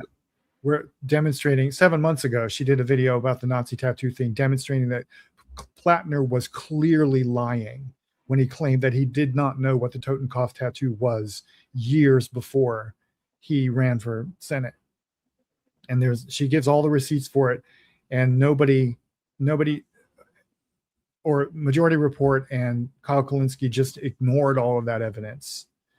So that's what I mean when I say they had like rose-colored glasses. Sure. And I think that in itself is actually, in my opinion, not necessarily forgivable, but like understandable in the sense that, and this is how I'm, I guess I read that wrong too. I did not know that. I did not look at that. I did not see anything that would indicate that he knew. Maybe I wasn't seeing what she shows, or maybe I didn't see it despite seeing it. But I will say that the reason that I think I and probably others got so like, you know what, fuck this, is recognizing that there would be a lot of pushback from the pro-Israel lobby against this guy, and not just the pro-Israel, but like the pro every capitalist everything, right? Because this is a guy who if he wins in Maine, and then you got Mamdani in New York as a mayor, you're gonna have there's almost certainly going to be a sea change to follow that a lot of people don't want to see happen. And so like you had to kind of steel yourself, I think, to the headwinds that we're going to be going up against in these races to try to make change happen. It's never going to be easy, and this is where it gets messy, right? Like as these campaigns and trying to make the judgment calls of like, I don't know, that seems like it might be bullshit. So the important thing is, strategically, we have to win. We have to get power to make change. So everyone's going to have a red line and we're going to have different ones, right? That's fine. But sorry, I just lost my train of thought. I'm sorry, I didn't mean to make all that noise right in the microphone. So like the calculation is, okay, no, you're never going to have a perfect candidate. Every candidate's going to come with some kind of baggage. We're living in the age of social media, and we're now getting to the point where younger candidates, by which I mean candidates in their 40s and 30s, are going to have social media histories that are embarrassing. And we're going to have to, as a society, we're going to have to navigate what we're going to have to like redraw the boundaries of what's acceptable for past behavior and what isn't, because everybody has posted cringe shit online at some point. And well, that's what I think that Plattner, and if you want to look at it for the silver lining with this, is that he represents both in the earlier examples of like I've talked about it on stream, I think probably last week or something, about how heartening it was to see these older folks in Maine that are like, you know what, I don't care about what his past was as much as what is he doing now and how has he grown since then. Like that shit was really fucking, because that's that's what we need. We need far more people, basically everybody, seeing other humans that way. That what you're doing right now is what matters to me, and yeah, I may keep in mind what your past is, but like if I see that that's not who you are anymore, then that's good, right? Instead of just, oh, you did this one thing bad one time or whatever, or I heard you did, but then whenever it becomes clear that no, actually, it just a few years ago this guy did a pretty fucking awful thing, and that's been hidden from us. People generally, I don't know how the main voters are reacting to it, but I think for the most part, they're probably got the right perspective on it. Are like, oh no, that's a fucking line. That's not the same thing as a young man made a mistake, as far as like, I don't know, kissing somebody or something like that. I don't, or getting a Nazi tattoo when he was, or a newly married man texted a woman whenever he, wasn't used to being in a marriage yet, and then his wife forgave him. That's not the same thing at all. And that's where my line is. That's where most people's line, I think, is. Yeah. So it is interesting in retrospect to look at who on the left was not supporting Graham Plattner and not endorsing him. Like AOC didn't. She kept her distance. Hassan Piker kept his distance. He covered him, but he didn't like go and campaign for him or anything. The DSA was not involved in his campaign. He had some weird kind of racial justifications for not supporting him, but FD Signifier did not support Plattner. I don't think they were weird. I mean, they came across to me as when he gets going and he gets talking for a while about a topic. Like, I understand what his position actually is. I understand how he would say it if he were being very, very nuanced with what he's describing. But then he does get a little bit loose sometimes with just talking about white people in general. And I think, maybe because I saw that one YouTuber that was saying some pretty wacky shit about all white leftists and stuff, literally saying all white leftists. Maybe I'll bring that video up tomorrow and fucking talk about that. It's pretty upsetting. That all white leftists aren't really leftists. They're not really trying to create change. They're trying to, fucking piss me off. Anyway.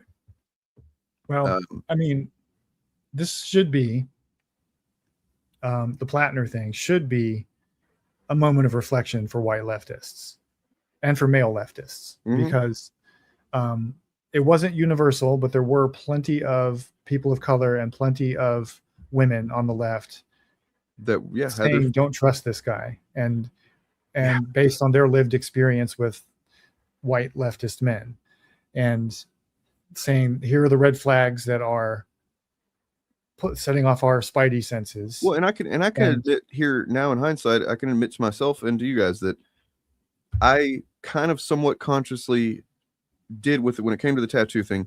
I had originally come to the conclusion, based on what the same judgment that I would judge basically anything else with, which is a pretty harsh lens, is what I have. I've developed a pretty fucking critical eye for people, and I'm proud of myself for being a pretty good judge of character, who I let into my life, who I trust, who's in a public stage or whatever. I've got a pretty good track record in the last decade or so, since I did my own trauma work and coming to understand myself. Then I was able to understand other people and relationships and how to look out for people that aren't good people, basically, or people that I didn't want in my life. And I'm pretty proud of that. And I chose after a while to kind of go back on that first judgment about the tattoo, thinking that didn't make any sense to me. Like that, it doesn't make any sense to me that he wouldn't know what that is. You know what I mean? That was my first call. I can believe that he didn't know what it was when he got it, for sure. Yeah. Okay. But I mean, even knowing that he knew what it is before then, knowing that he lied about it at all, makes me think he probably knew what it was. Maybe originally, maybe, even if he didn't think of it as a Nazi tattoo, or maybe even his buddies got it because, I mean, he was machine gunning and shit like that. They were fucking Well, yeah, operating like I think I machine said the last time you and I were on stream together, I think I said something to the effect that it's weird to me that people weren't objecting to his war crimes, that the conversation about his morality was being focused around his sexual behavior, which is certainly a legitimate topic, but like nobody seemed to be objecting to the fact that he was. Because I saw the war. For one thing, I don't know that he did any war crimes per se. If he did, then I mean, I did see him talk about in an interview and kind of break down, kind of talking about memory and stuff, right? Like I saw that as his education that led him to the anti, Yeah, that's part of it. That's part of the narrative he built, right? He hasn't said he committed war crimes, but he did volunteer to go back to Iraq and Afghanistan after Afghanistan had clearly become a criminal enterprise. I don't think it began as one, but it clearly became one, and Iraq was always a criminal enterprise. So in that sense, he's a war criminal. But people were like there were early Reddit posts of his that were called up where he would say things like he regrets that he had to fight in a bogus or fake war or whatever, like Iraq, instead of fighting a legitimate war like the one that we fought against the Native Americans. Oh God. He would say shit like that. Now his defense was, well, I said that shit when I was young and stupid. And that can get you so far, because on the left, we want to believe in redemption. We want to give people space to grow and improve and help them along. But there were a lot of people who were suspicious of him the whole time, who turned out to be right. And a lot of those people were people of color and women. And this is a moment where white male leftists should be thinking, okay, what did they see that I didn't see? And then internalize that so we can have a better view going forward. Real quick, Bob Chaos, let me know if you're still in chat and I'll show you the thing. Unless you saw it in the Discord already, the thing that the stream is about. It's been a while since we looked at it. I can show it again for anybody that maybe missed it. Just let me know if you are here and I will show that then. Otherwise, I'll wait for a little while and show it regardless. But yeah, you're right. It is worth noting that, it doesn't mean that anytime that somebody disagrees with a candidate that you think is a good candidate, that you just need to default to what they're thinking. It just means that if there's smoke, there's probably fire. Look for the fire. If there's a bunch of people saying, I'm not for this candidate, I got a weird feeling about it, there's stuff about him that people aren't considering, something like that, look into that shit. And that's what that's the lesson I'm going to take from it, is not to kind of ignore that as like, it's probably just because he's white. They'd rather somebody that's not white. It's like, okay, so would I, but like this is the guy that is getting the heat right now, so we're gonna get behind him. That was my mentality. Yeah, the part of the critique that I would push back against is I've seen some people, not sketchy, I don't think, but I've seen some people making the argument that the Democrats looked the other way at all of his flaws. And I'm like, no, the party didn't want him. He won the election against the party establishment, and it was the voters of Maine who, if anyone overlooked those flaws, it was the voters of Maine. It wasn't the Democratic Party establishment. All of the goddamn the establishment candidates, preferred candidates, they're just failing. Like McMorrow or whatever her name is, she's gone because Al Said is doing so much better. Yeah, well, McMorrow would have, if Al Said had not gotten in the race, she would have been the progressive candidate. Yeah, I mean, there's a couple of races that are like that, where it's like, if we've got a couple of candidates and we just have to pick the one that seems to be the better one, more progressive one. Yeah. McMorrow was a good sign. That's a good sign that there's she was definitely captured by AIPAC, I think so. Yeah, well, McMorrow was Elizabeth Warren's pick, right? Who's, I guess you could argue, is part of the establishment, but the real establishment candidate is Haley Stevens, the person we just saw him debating. That's who Chuck Schumer handpicked, basically. Did you see the fucking video of Chuck Schumer coming out after talking about whenever Plattner won the primary? Actually, it was pretty funny in hindsight. I mean, in hindsight, it's actually, we know what we know, but I mean, at the time, I was laughing my ass off because Schumer came out to the podium and people were asking about, like, because he just met with Plattner apparently, And they were like, "Are you gonna, what do you think about Plattner?" Blah blah. Like asking all these specific questions about, does he like him? And he just kept repeating, almost through gritted teeth, like he's like, "I look forward to working with him to make sure that we." Yeah, like the scripted fucking thing, and it's like, oh my god, he hates it. He hates it. Yeah. But not for the right reasons. If he would have thought that he was going to do everything that he wanted him to do, I'm sure Schumer would have defended against all the accusations and shit. So hello, Chariot. Actually, it was an org affiliated with Bernie. I forget the name. They have the word "fight" in their name. I forget the organization, but the two people who tapped Plattner worked for Bernie's campaign, and Bernie was kind of slow to reject Plattner. He ultimately did, but he was kind of one of the last ones to jump off the ship. So this is kind of if anybody has egg on their face here between Warren and Bernie, it's Bernie.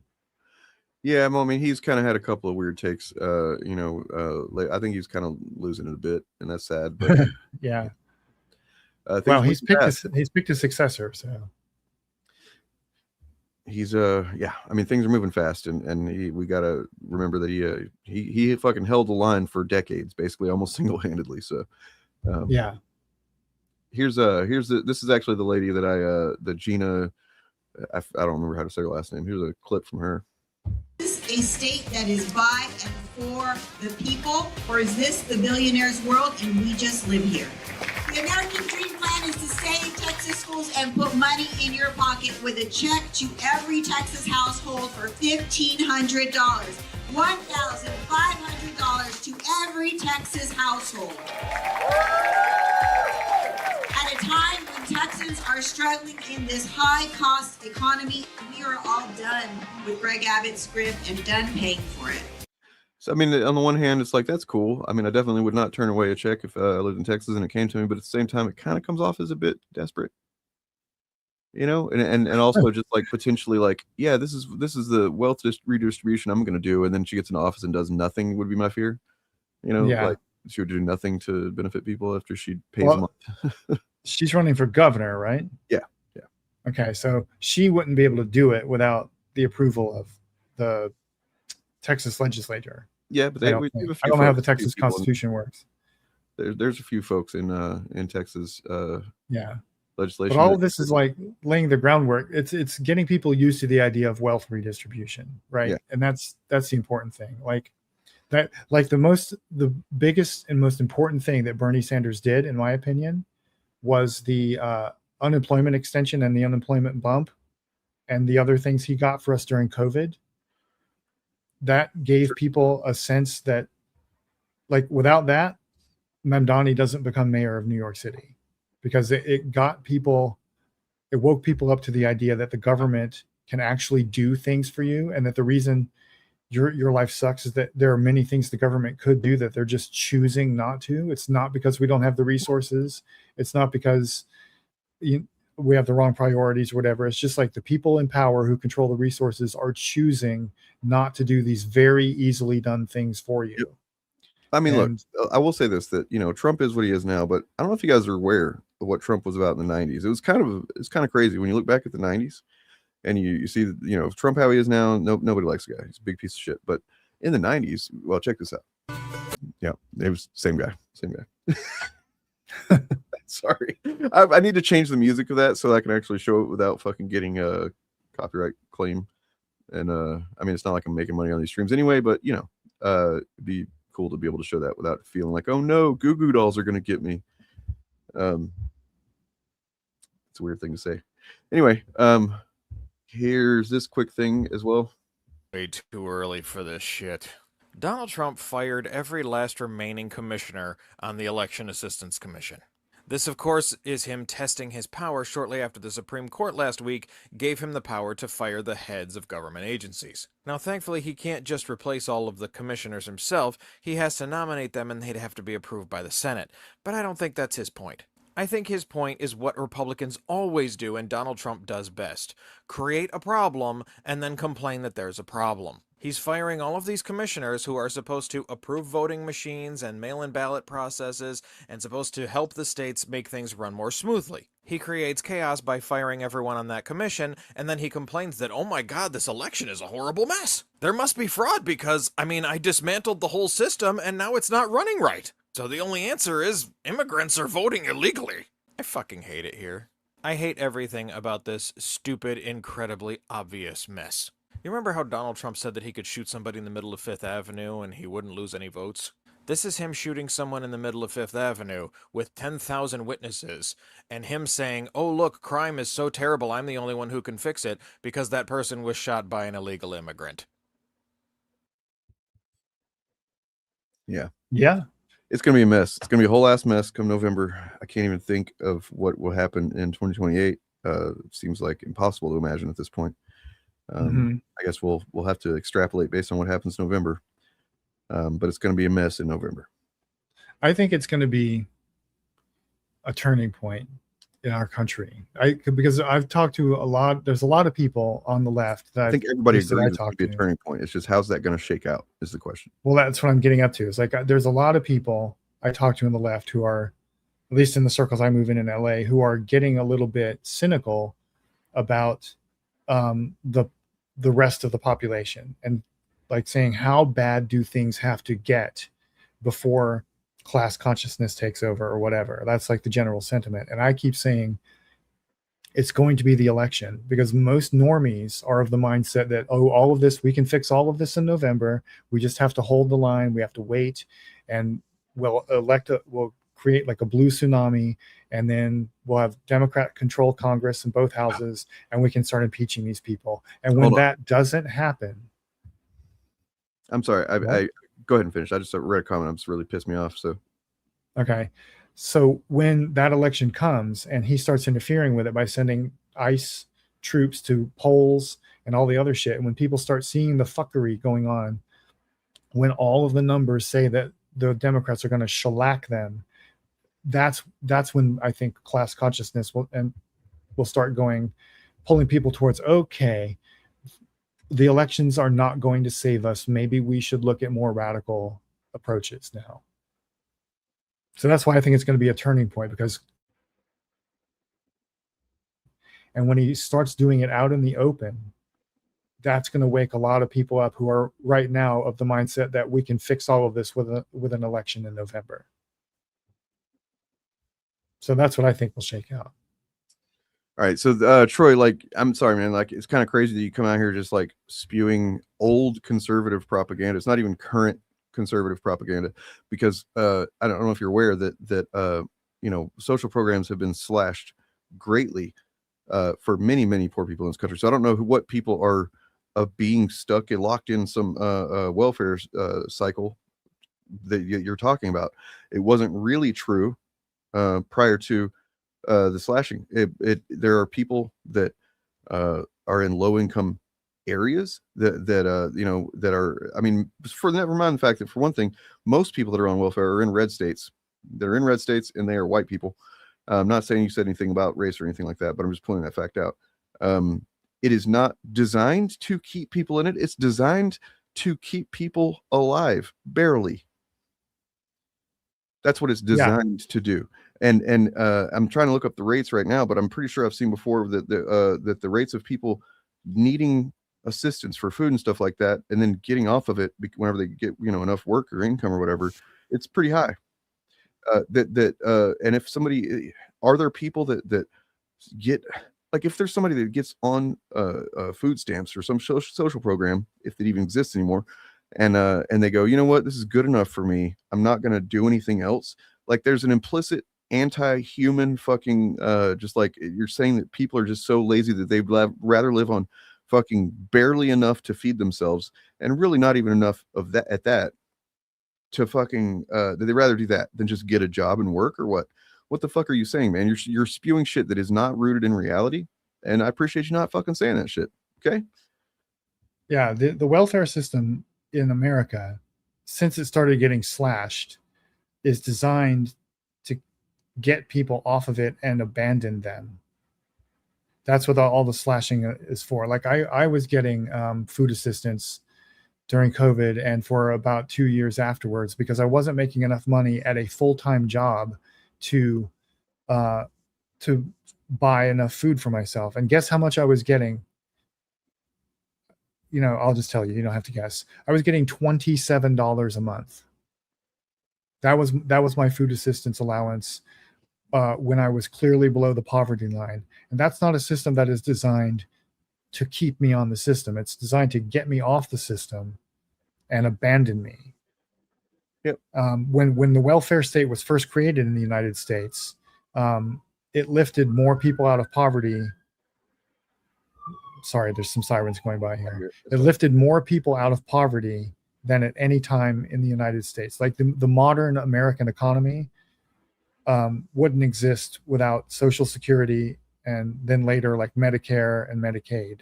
Those programs lifted millions of people out of poverty, and now they've been slashed back to the point where they're barely subsistence programs. So the idea that they were designed to keep people on them implies that there's something wrong with being on them. This is wealth redistribution. It is our birthright, because the people at the top with all the money did not earn that money. It is our money. The economy is not structured fairly. It's not structured on merit or ethics. So the billionaires and all the folks at the top who are trying to destroy the welfare state stole that money from us. So we should all be on the system, because we've been struggling for decades just to survive. And those people should not have that money, period. Yep. Yeah, to the idea that just the main problem with it is that it incentivizes people. Usually people have to be incentivized by things that are good. And just having maybe enough money to eat the basic, like the only way you can make, what the average, EBT payment per month is work for a single person is if you were eating the most basic shit repeatedly, I'm talking like making batches of food that last for days, then you're eating the same thing for days, that type of thing. And if you think that encourages people to not work, you are just so fucking, you're silly. Yeah. Well, I would also ask you to not you, Dane, but Troy and other people who think this way, to examine your biases around the idea that people should have to work to get basic necessities. Things like food, housing, and healthcare should be free at the point of service. They're paid for in the back end through like tax revenue and stuff, but those are human rights. They are not rewards for hard work. That should be the mindset we have going forward as progressives or leftists or whatever you want to call it. Our goal should be to decommodify food, healthcare, housing, and maybe energy, so that everyone can flourish. So we do want to keep people on the system, because the system we have now is fucking all of us over, and we want to replace it with one that encourages us to flourish. And by the way, not only is all what we're basically saying here would be true prior to last year's big beautiful bill, but since then, one of the things included in that is work requirements were expanded dramatically. Yeah. Work requirements being like you have to work this much in order to get any assistance. Are you aware that exists? Because that existed prior to. Now there's even more requirements, meaning you have to report. You have to, if you're not disabled or whatever, you have to show why, how much money you're getting. Like you have to report all your income. They have to, they get access to your assets and shit like that.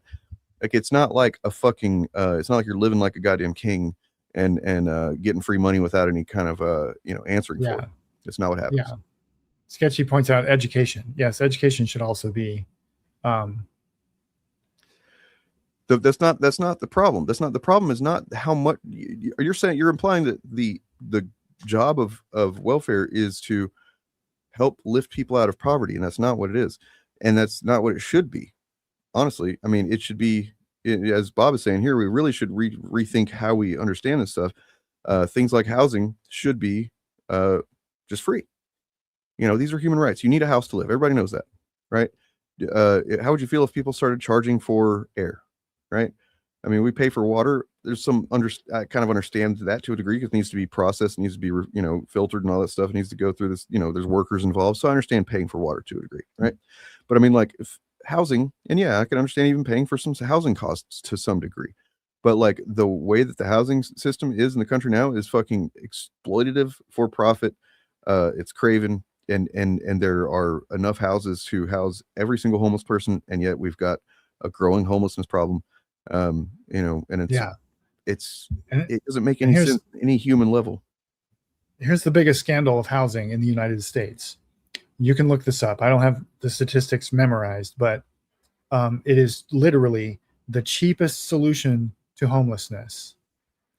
Financially, the most fiscally conservative solution is to just give houses for free to homeless people, because we have so many, we have more unoccupied houses built and just sitting there in the United States than there are homeless people. And the giving those people homes creates a boost in the economy, but we won't do it. Look at it like this. We have this crazy idea that people have to work to earn a house. They should be required to suffer. If you have a problem in any situation, whatever the situation might be, whatever context, a problem, don't you want to solve that problem at the root of the problem so that it no longer is a problem? So do you want to find something in the middle of a sequence of events or factors that create a problem and fix that one thing that's in the middle of, but there's several other things before it? Like, that doesn't make any sense. So you want to look for the closest to the root of the problem as possible. In this example, it's not because because it doesn't lift people out of poverty. It's because of poverty. That's the thing. It's not the existence of poverty is the problem. And lifting people out of poverty. And I understand that just maybe Troy's generally like on our side. So he is. I mean, at the same time, I do remember that Troy started out maybe, I think pretty sure he came out of the EFAP community at one point. I might be mistaken there, but I'm pretty sure. Yeah. And that's not saying that you are that or that you're conservative or anything, but I can understand. I'm not mad at you. I'm not going to kick you out or nothing. I'm just saying, it's, as someone who is, benefited from social programs and who sees the reality of it, that information, that things you were saying is pretty frustrating. Yeah. Well, I mean, I look at the language, lifting people out of poverty is language that I realize that sounds like a good thing to all of us, but if you examine that phrase, it implies that poverty is necessary and unavoidable, that it's a fact of nature or something, like it's just something we're stuck with, and it's not. The problem is we have a system that produces poverty in the first place, not that we aren't lifting enough people out of poverty. So our goal should not be to lift people out of poverty per se, and then have poverty always be there. It should be to eliminate poverty completely. The entire concept should be gone. If you want to say that poverty was a necessary function of capitalism at one point in the past or at points in the past, then that's one thing, because I mean, it was true that for the vast majority of civilization history, that it was not possible to make sure that everybody's needs are met. It was not possible. We do not now, because there was a scarcity issue for a long time. There's not a scarcity problem anymore. Anybody that tells you there's scarcity is lying. There's not a scarcity. There's simply a incentive to redistribute or to distribute to people that don't have money, or to areas that don't have money. That's what the issue is now, and that becomes clear that the problem is there is just capitalism, and making decisions in favor of profit instead of humans, people, is I think that it's pretty clearly unethical, pretty clearly immoral, and so thinking of the problem in terms of like, we have to give these people in poverty a way out of poverty is kind of putting Band-Aid on, like whenever you've had a sword stab you in the face, you're like, oh, better put a band on that, I'm not going to turn down the Band-Aid, to be clear, but right, yeah, you can't turn on the Band-Aid, because I mean, like, shit, what else are you going to do? Well, yeah, it still doesn't solve the problem of so many faces have swords in them. I don't know, that was bad analogy maybe. Yeah, the Chariot makes a good point here too, and this is like a technical issue with the programs. Like, this was my experience too. Like, the way these programs work in the United States is there's a certain income threshold below which you or above which you cannot rise and continue getting benefits. And that may seem to make sense on the surface, but the problem is that the definition of poverty in the laws has not been updated to meet the material reality of people now. We're still stuck with a definition of poverty that is was established, I think, in the 1960s, like in terms of how much money you're making to be considered poor. And we're now living in a situation where people who are defined as middle class for some odd reason cannot afford housing or education or food or any of the stuff that we all need while having two people in the household working full-time jobs and sometimes multiple jobs. So everybody is poor now. Literally everybody is poor if they're not a billionaire or a millionaire. The middle class used to exist as a group of people that if something happened, like a great expense, like a job loss or hospitalization or something like that, that they would not one of the ways to just define them would have been that they would not be at risk of losing essentially everything else. And it's shrunk and shrunk over the years to where that income bracket basically doesn't exist anymore.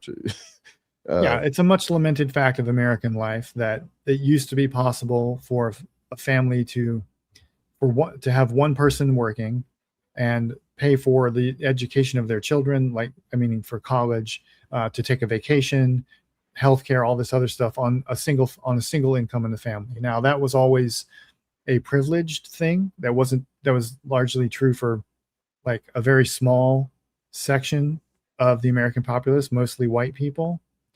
But even those people can't do that anymore. So we're literally all poor in terms of our purchasing power. I got a video here that I want to check out real quick, and then I got to get out of here. But yes. Okay. But the poverty threshold in the federal law has not been updated to meet that, and it can't be, because it would mean that everybody's poor, and that's the reality we don't want to face as a society. So because then they'd be accountable for it. Yeah, but then we'd have to take wealth redistribution seriously, not just income distribution, but forcibly taking money and land away from rich people and giving it to poor. And wealth is the problem, not necessarily making a lot of money, but wealth is in terms like I'm gonna watch some videos tomorrow on stream that'll explain some of the stuff that I've been watching lately. But check this out. We begin a new series, America's Safety Net, on the complicated web of programs meant to help Americans in need. Over the coming weeks, we'll take an in-depth look at the different forms of welfare in the U.S. But first, with producer Sam Lane, we're going to spend some time explaining what the American Social Safety Net actually is, who it serves, and how it came to look the way that it does today. The year was 1935. The U.S. was still struggling through the Great Depression. A quarter of the population was just unemployed, a level the country hadn't seen before and hasn't seen since. That August, as part of his New Deal, President Franklin Roosevelt signed the Social Security Act into law. To safeguard the security of American workers and their families. In addition to the retirement benefits it's now known for, the law laid a foundation for the government's role in programs like unemployment insurance and cash assistance for families. Roosevelt called it a cornerstone in a structure which is being built, but is by no means complete. We have tried to frame a law which will give some measure of protection to the average citizen and to his family. In the nearly 90 years since Roosevelt signed that law, politicians in Washington and in state houses across the country have argued about the best ways to help Americans who live in and near poverty. The disagreements have ranged from the dollar amounts of that assistance to how much it should be tied to work requirements, and even to how poverty itself is defined and measured.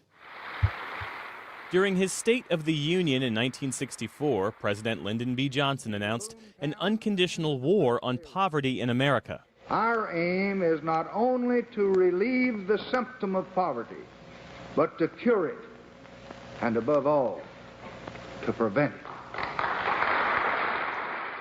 Johnson's war included the creation of Medicare and Medicaid. You ever notice how every war that they call on things, they just never win, and we never win that war.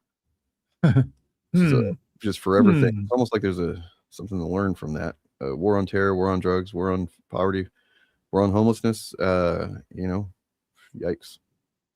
Culture war. And food stamp program, now known as SNAP, and the expansion of Social Security.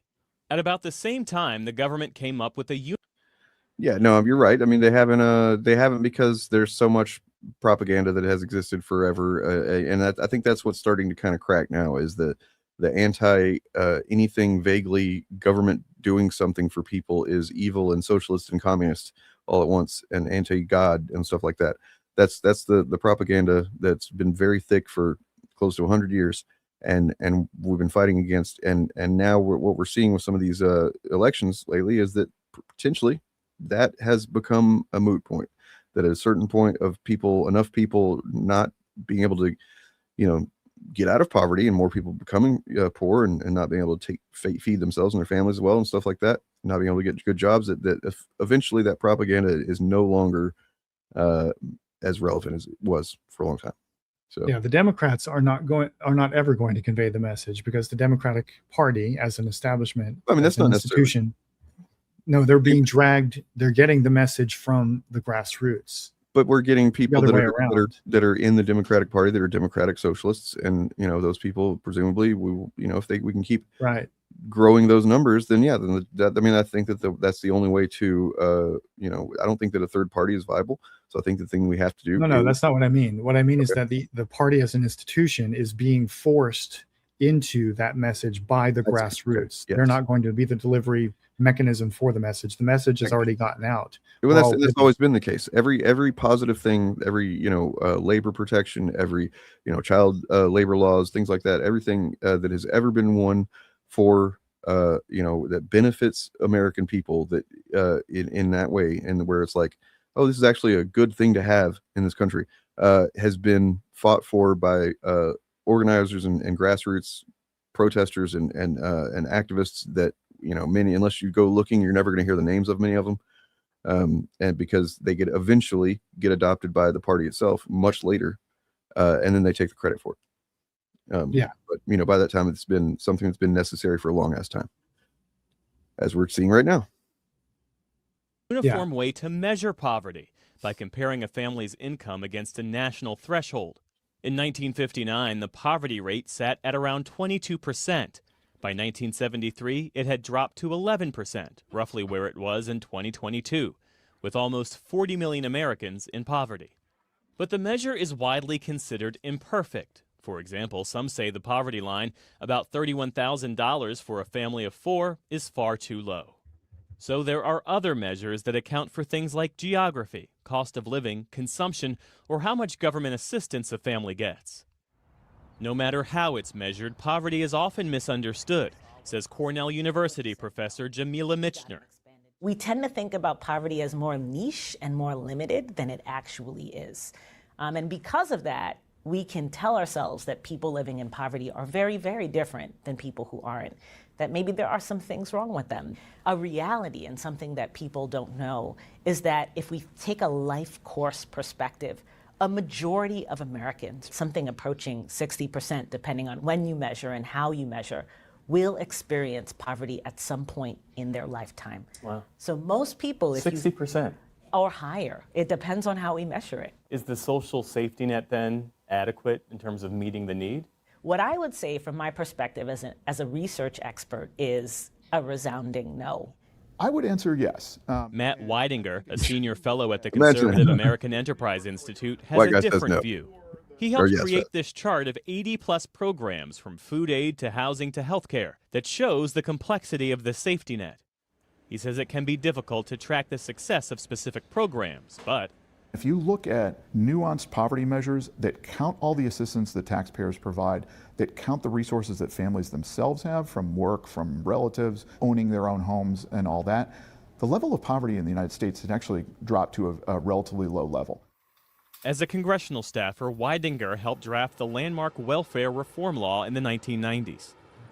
Legislation followed years of anti-welfare sentiment driven by perceptions of rampant abuse. In his presidential campaigns, Ronald Reagan popularized the wealth queen stereotype of people cheating the system to collect benefits. By 1994, the number of Americans receiving cash assistance did reach its peak at 14 million. So in 1996, after a pledge to end welfare as we know it, President Clinton struck a deal with Republicans in Congress. Yeah.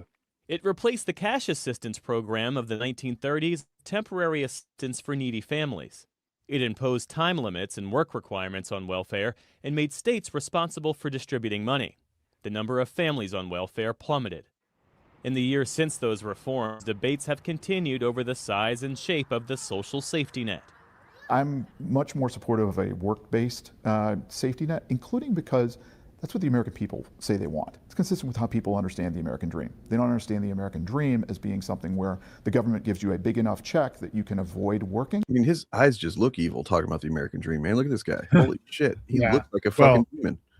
He works for the American Enterprise Institute. They don't have any but demons working Right. there. Like, holy shit. I've never seen, or I've scarcely seen a human who actually could be just a demon before. Like, why are you wearing those I contacts? mean, his eyes look like it's like a skin suit he's wearing there. It is. He He looks looks like a a bug from Men in Black. Is this Yeah, better? You won't even be matter. Good stuff. Good stuff. All right, well, I'm gonna get out of here. I am gonna play a clip from that I'm definitely gonna get copyright claimed on, but I don't care. A clip from a movie or a TV show rather on Amazon Prime of all places called "I'm a Virgo," just this is a clip. This will be part 1. I'll play both parts probably tomorrow on stream. Probably gonna start earlier in the day streaming. Do several hours of just checking stuff out and talking and maybe trying to get some guests on. We'll see. Subscribe to Bob. What you got, Bob? I'm the copyright system on YouTube has changed. It has to have changed. Yeah, I'm still struggling with it. Everybody's complaining. But since we talked about the critical drinker, I would encourage everyone to go watch my video on Armchair Black Belt about critical drinker's critique of the concept of the girl boss being the product of modern Hollywood versus the long tradition of what he would call girl boss characters in Hong Kong action cinema, of which his movies are part of, actually. Yeah, because the big lie in his analysis is that the girl boss template, and I identify what he thinks the qualities of the girl boss are. His lie is that this is the product of 21st century intersectional feminism invading Hollywood, when it's actually just an ancient template that has appeared in pop culture and literature going back to the beginning of the human race. But I contrast it with the Hong Kong tradition of women characters who tick off every single box of what the chuds claim about girl bosses today. Yep. Going all the way back to the 1930s. So plus you get to see a lot of cool kung fu footage. So it's cool. Check it out. Oh yeah. Good video. All right, check it out tomorrow. By the way, if you can, well, I'm not going to promote it anymore tonight because it's late and I'm tired, but I am going to play this video on the way out. It's about 3 minutes long, so please subscribe if you're not, and have a lovely evening and whatnot. Yeah, peace.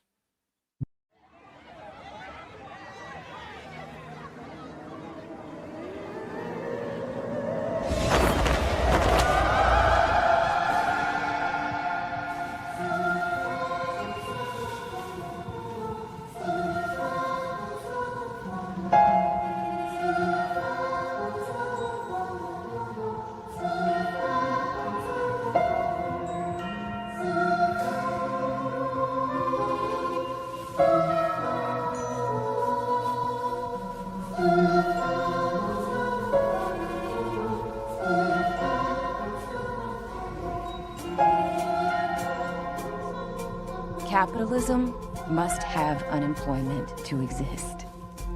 The way the boss stops you from asking for more money is to threaten you, implicitly or explicitly, with firing you. If there were full employment, people could ask whatever pay they want. There'd be no one to replace them.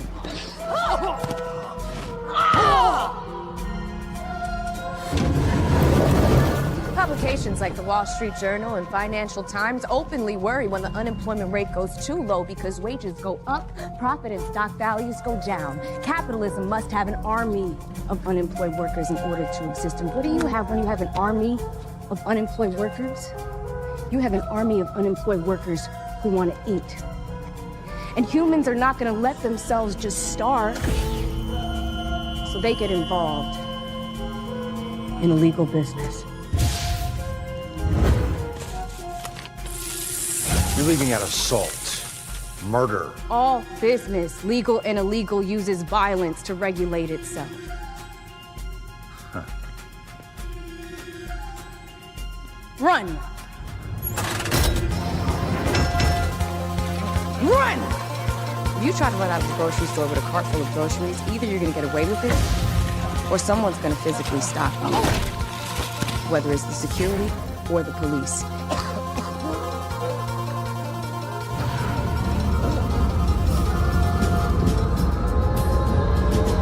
If, say, a hotel neighboring the MCI building decided they wanted to tear down your building to make a golf course, you'd use violence. Wrong. This is where the law steps in to make things civilized. I have a deed showing my ownership. Right. So you show the deed. Fine. The only reason that piece of paper is worth anything is because it implies that men with guns are gonna come to physically enforce the words written on it. Those men with guns are called police. The paper is a placeholder for the violence. Illegal business doesn't have this. Illegal business practitioners can't go to court and say, Your Honor, I was supposed to be buying a whole key of cocaine from the defendant. Clearly this is half baking soda. I demand restitution. I've never seen this cocaine before in my life. They can't go to the zoning commission and say that neighborhood is only zoned for 2 heroin vendors unless that guy has a special emergency permit or wants to limit himself to cocaine. Often, legality or illegality is the only thing that determines whether business dealings are considered violent. You're gonna need this.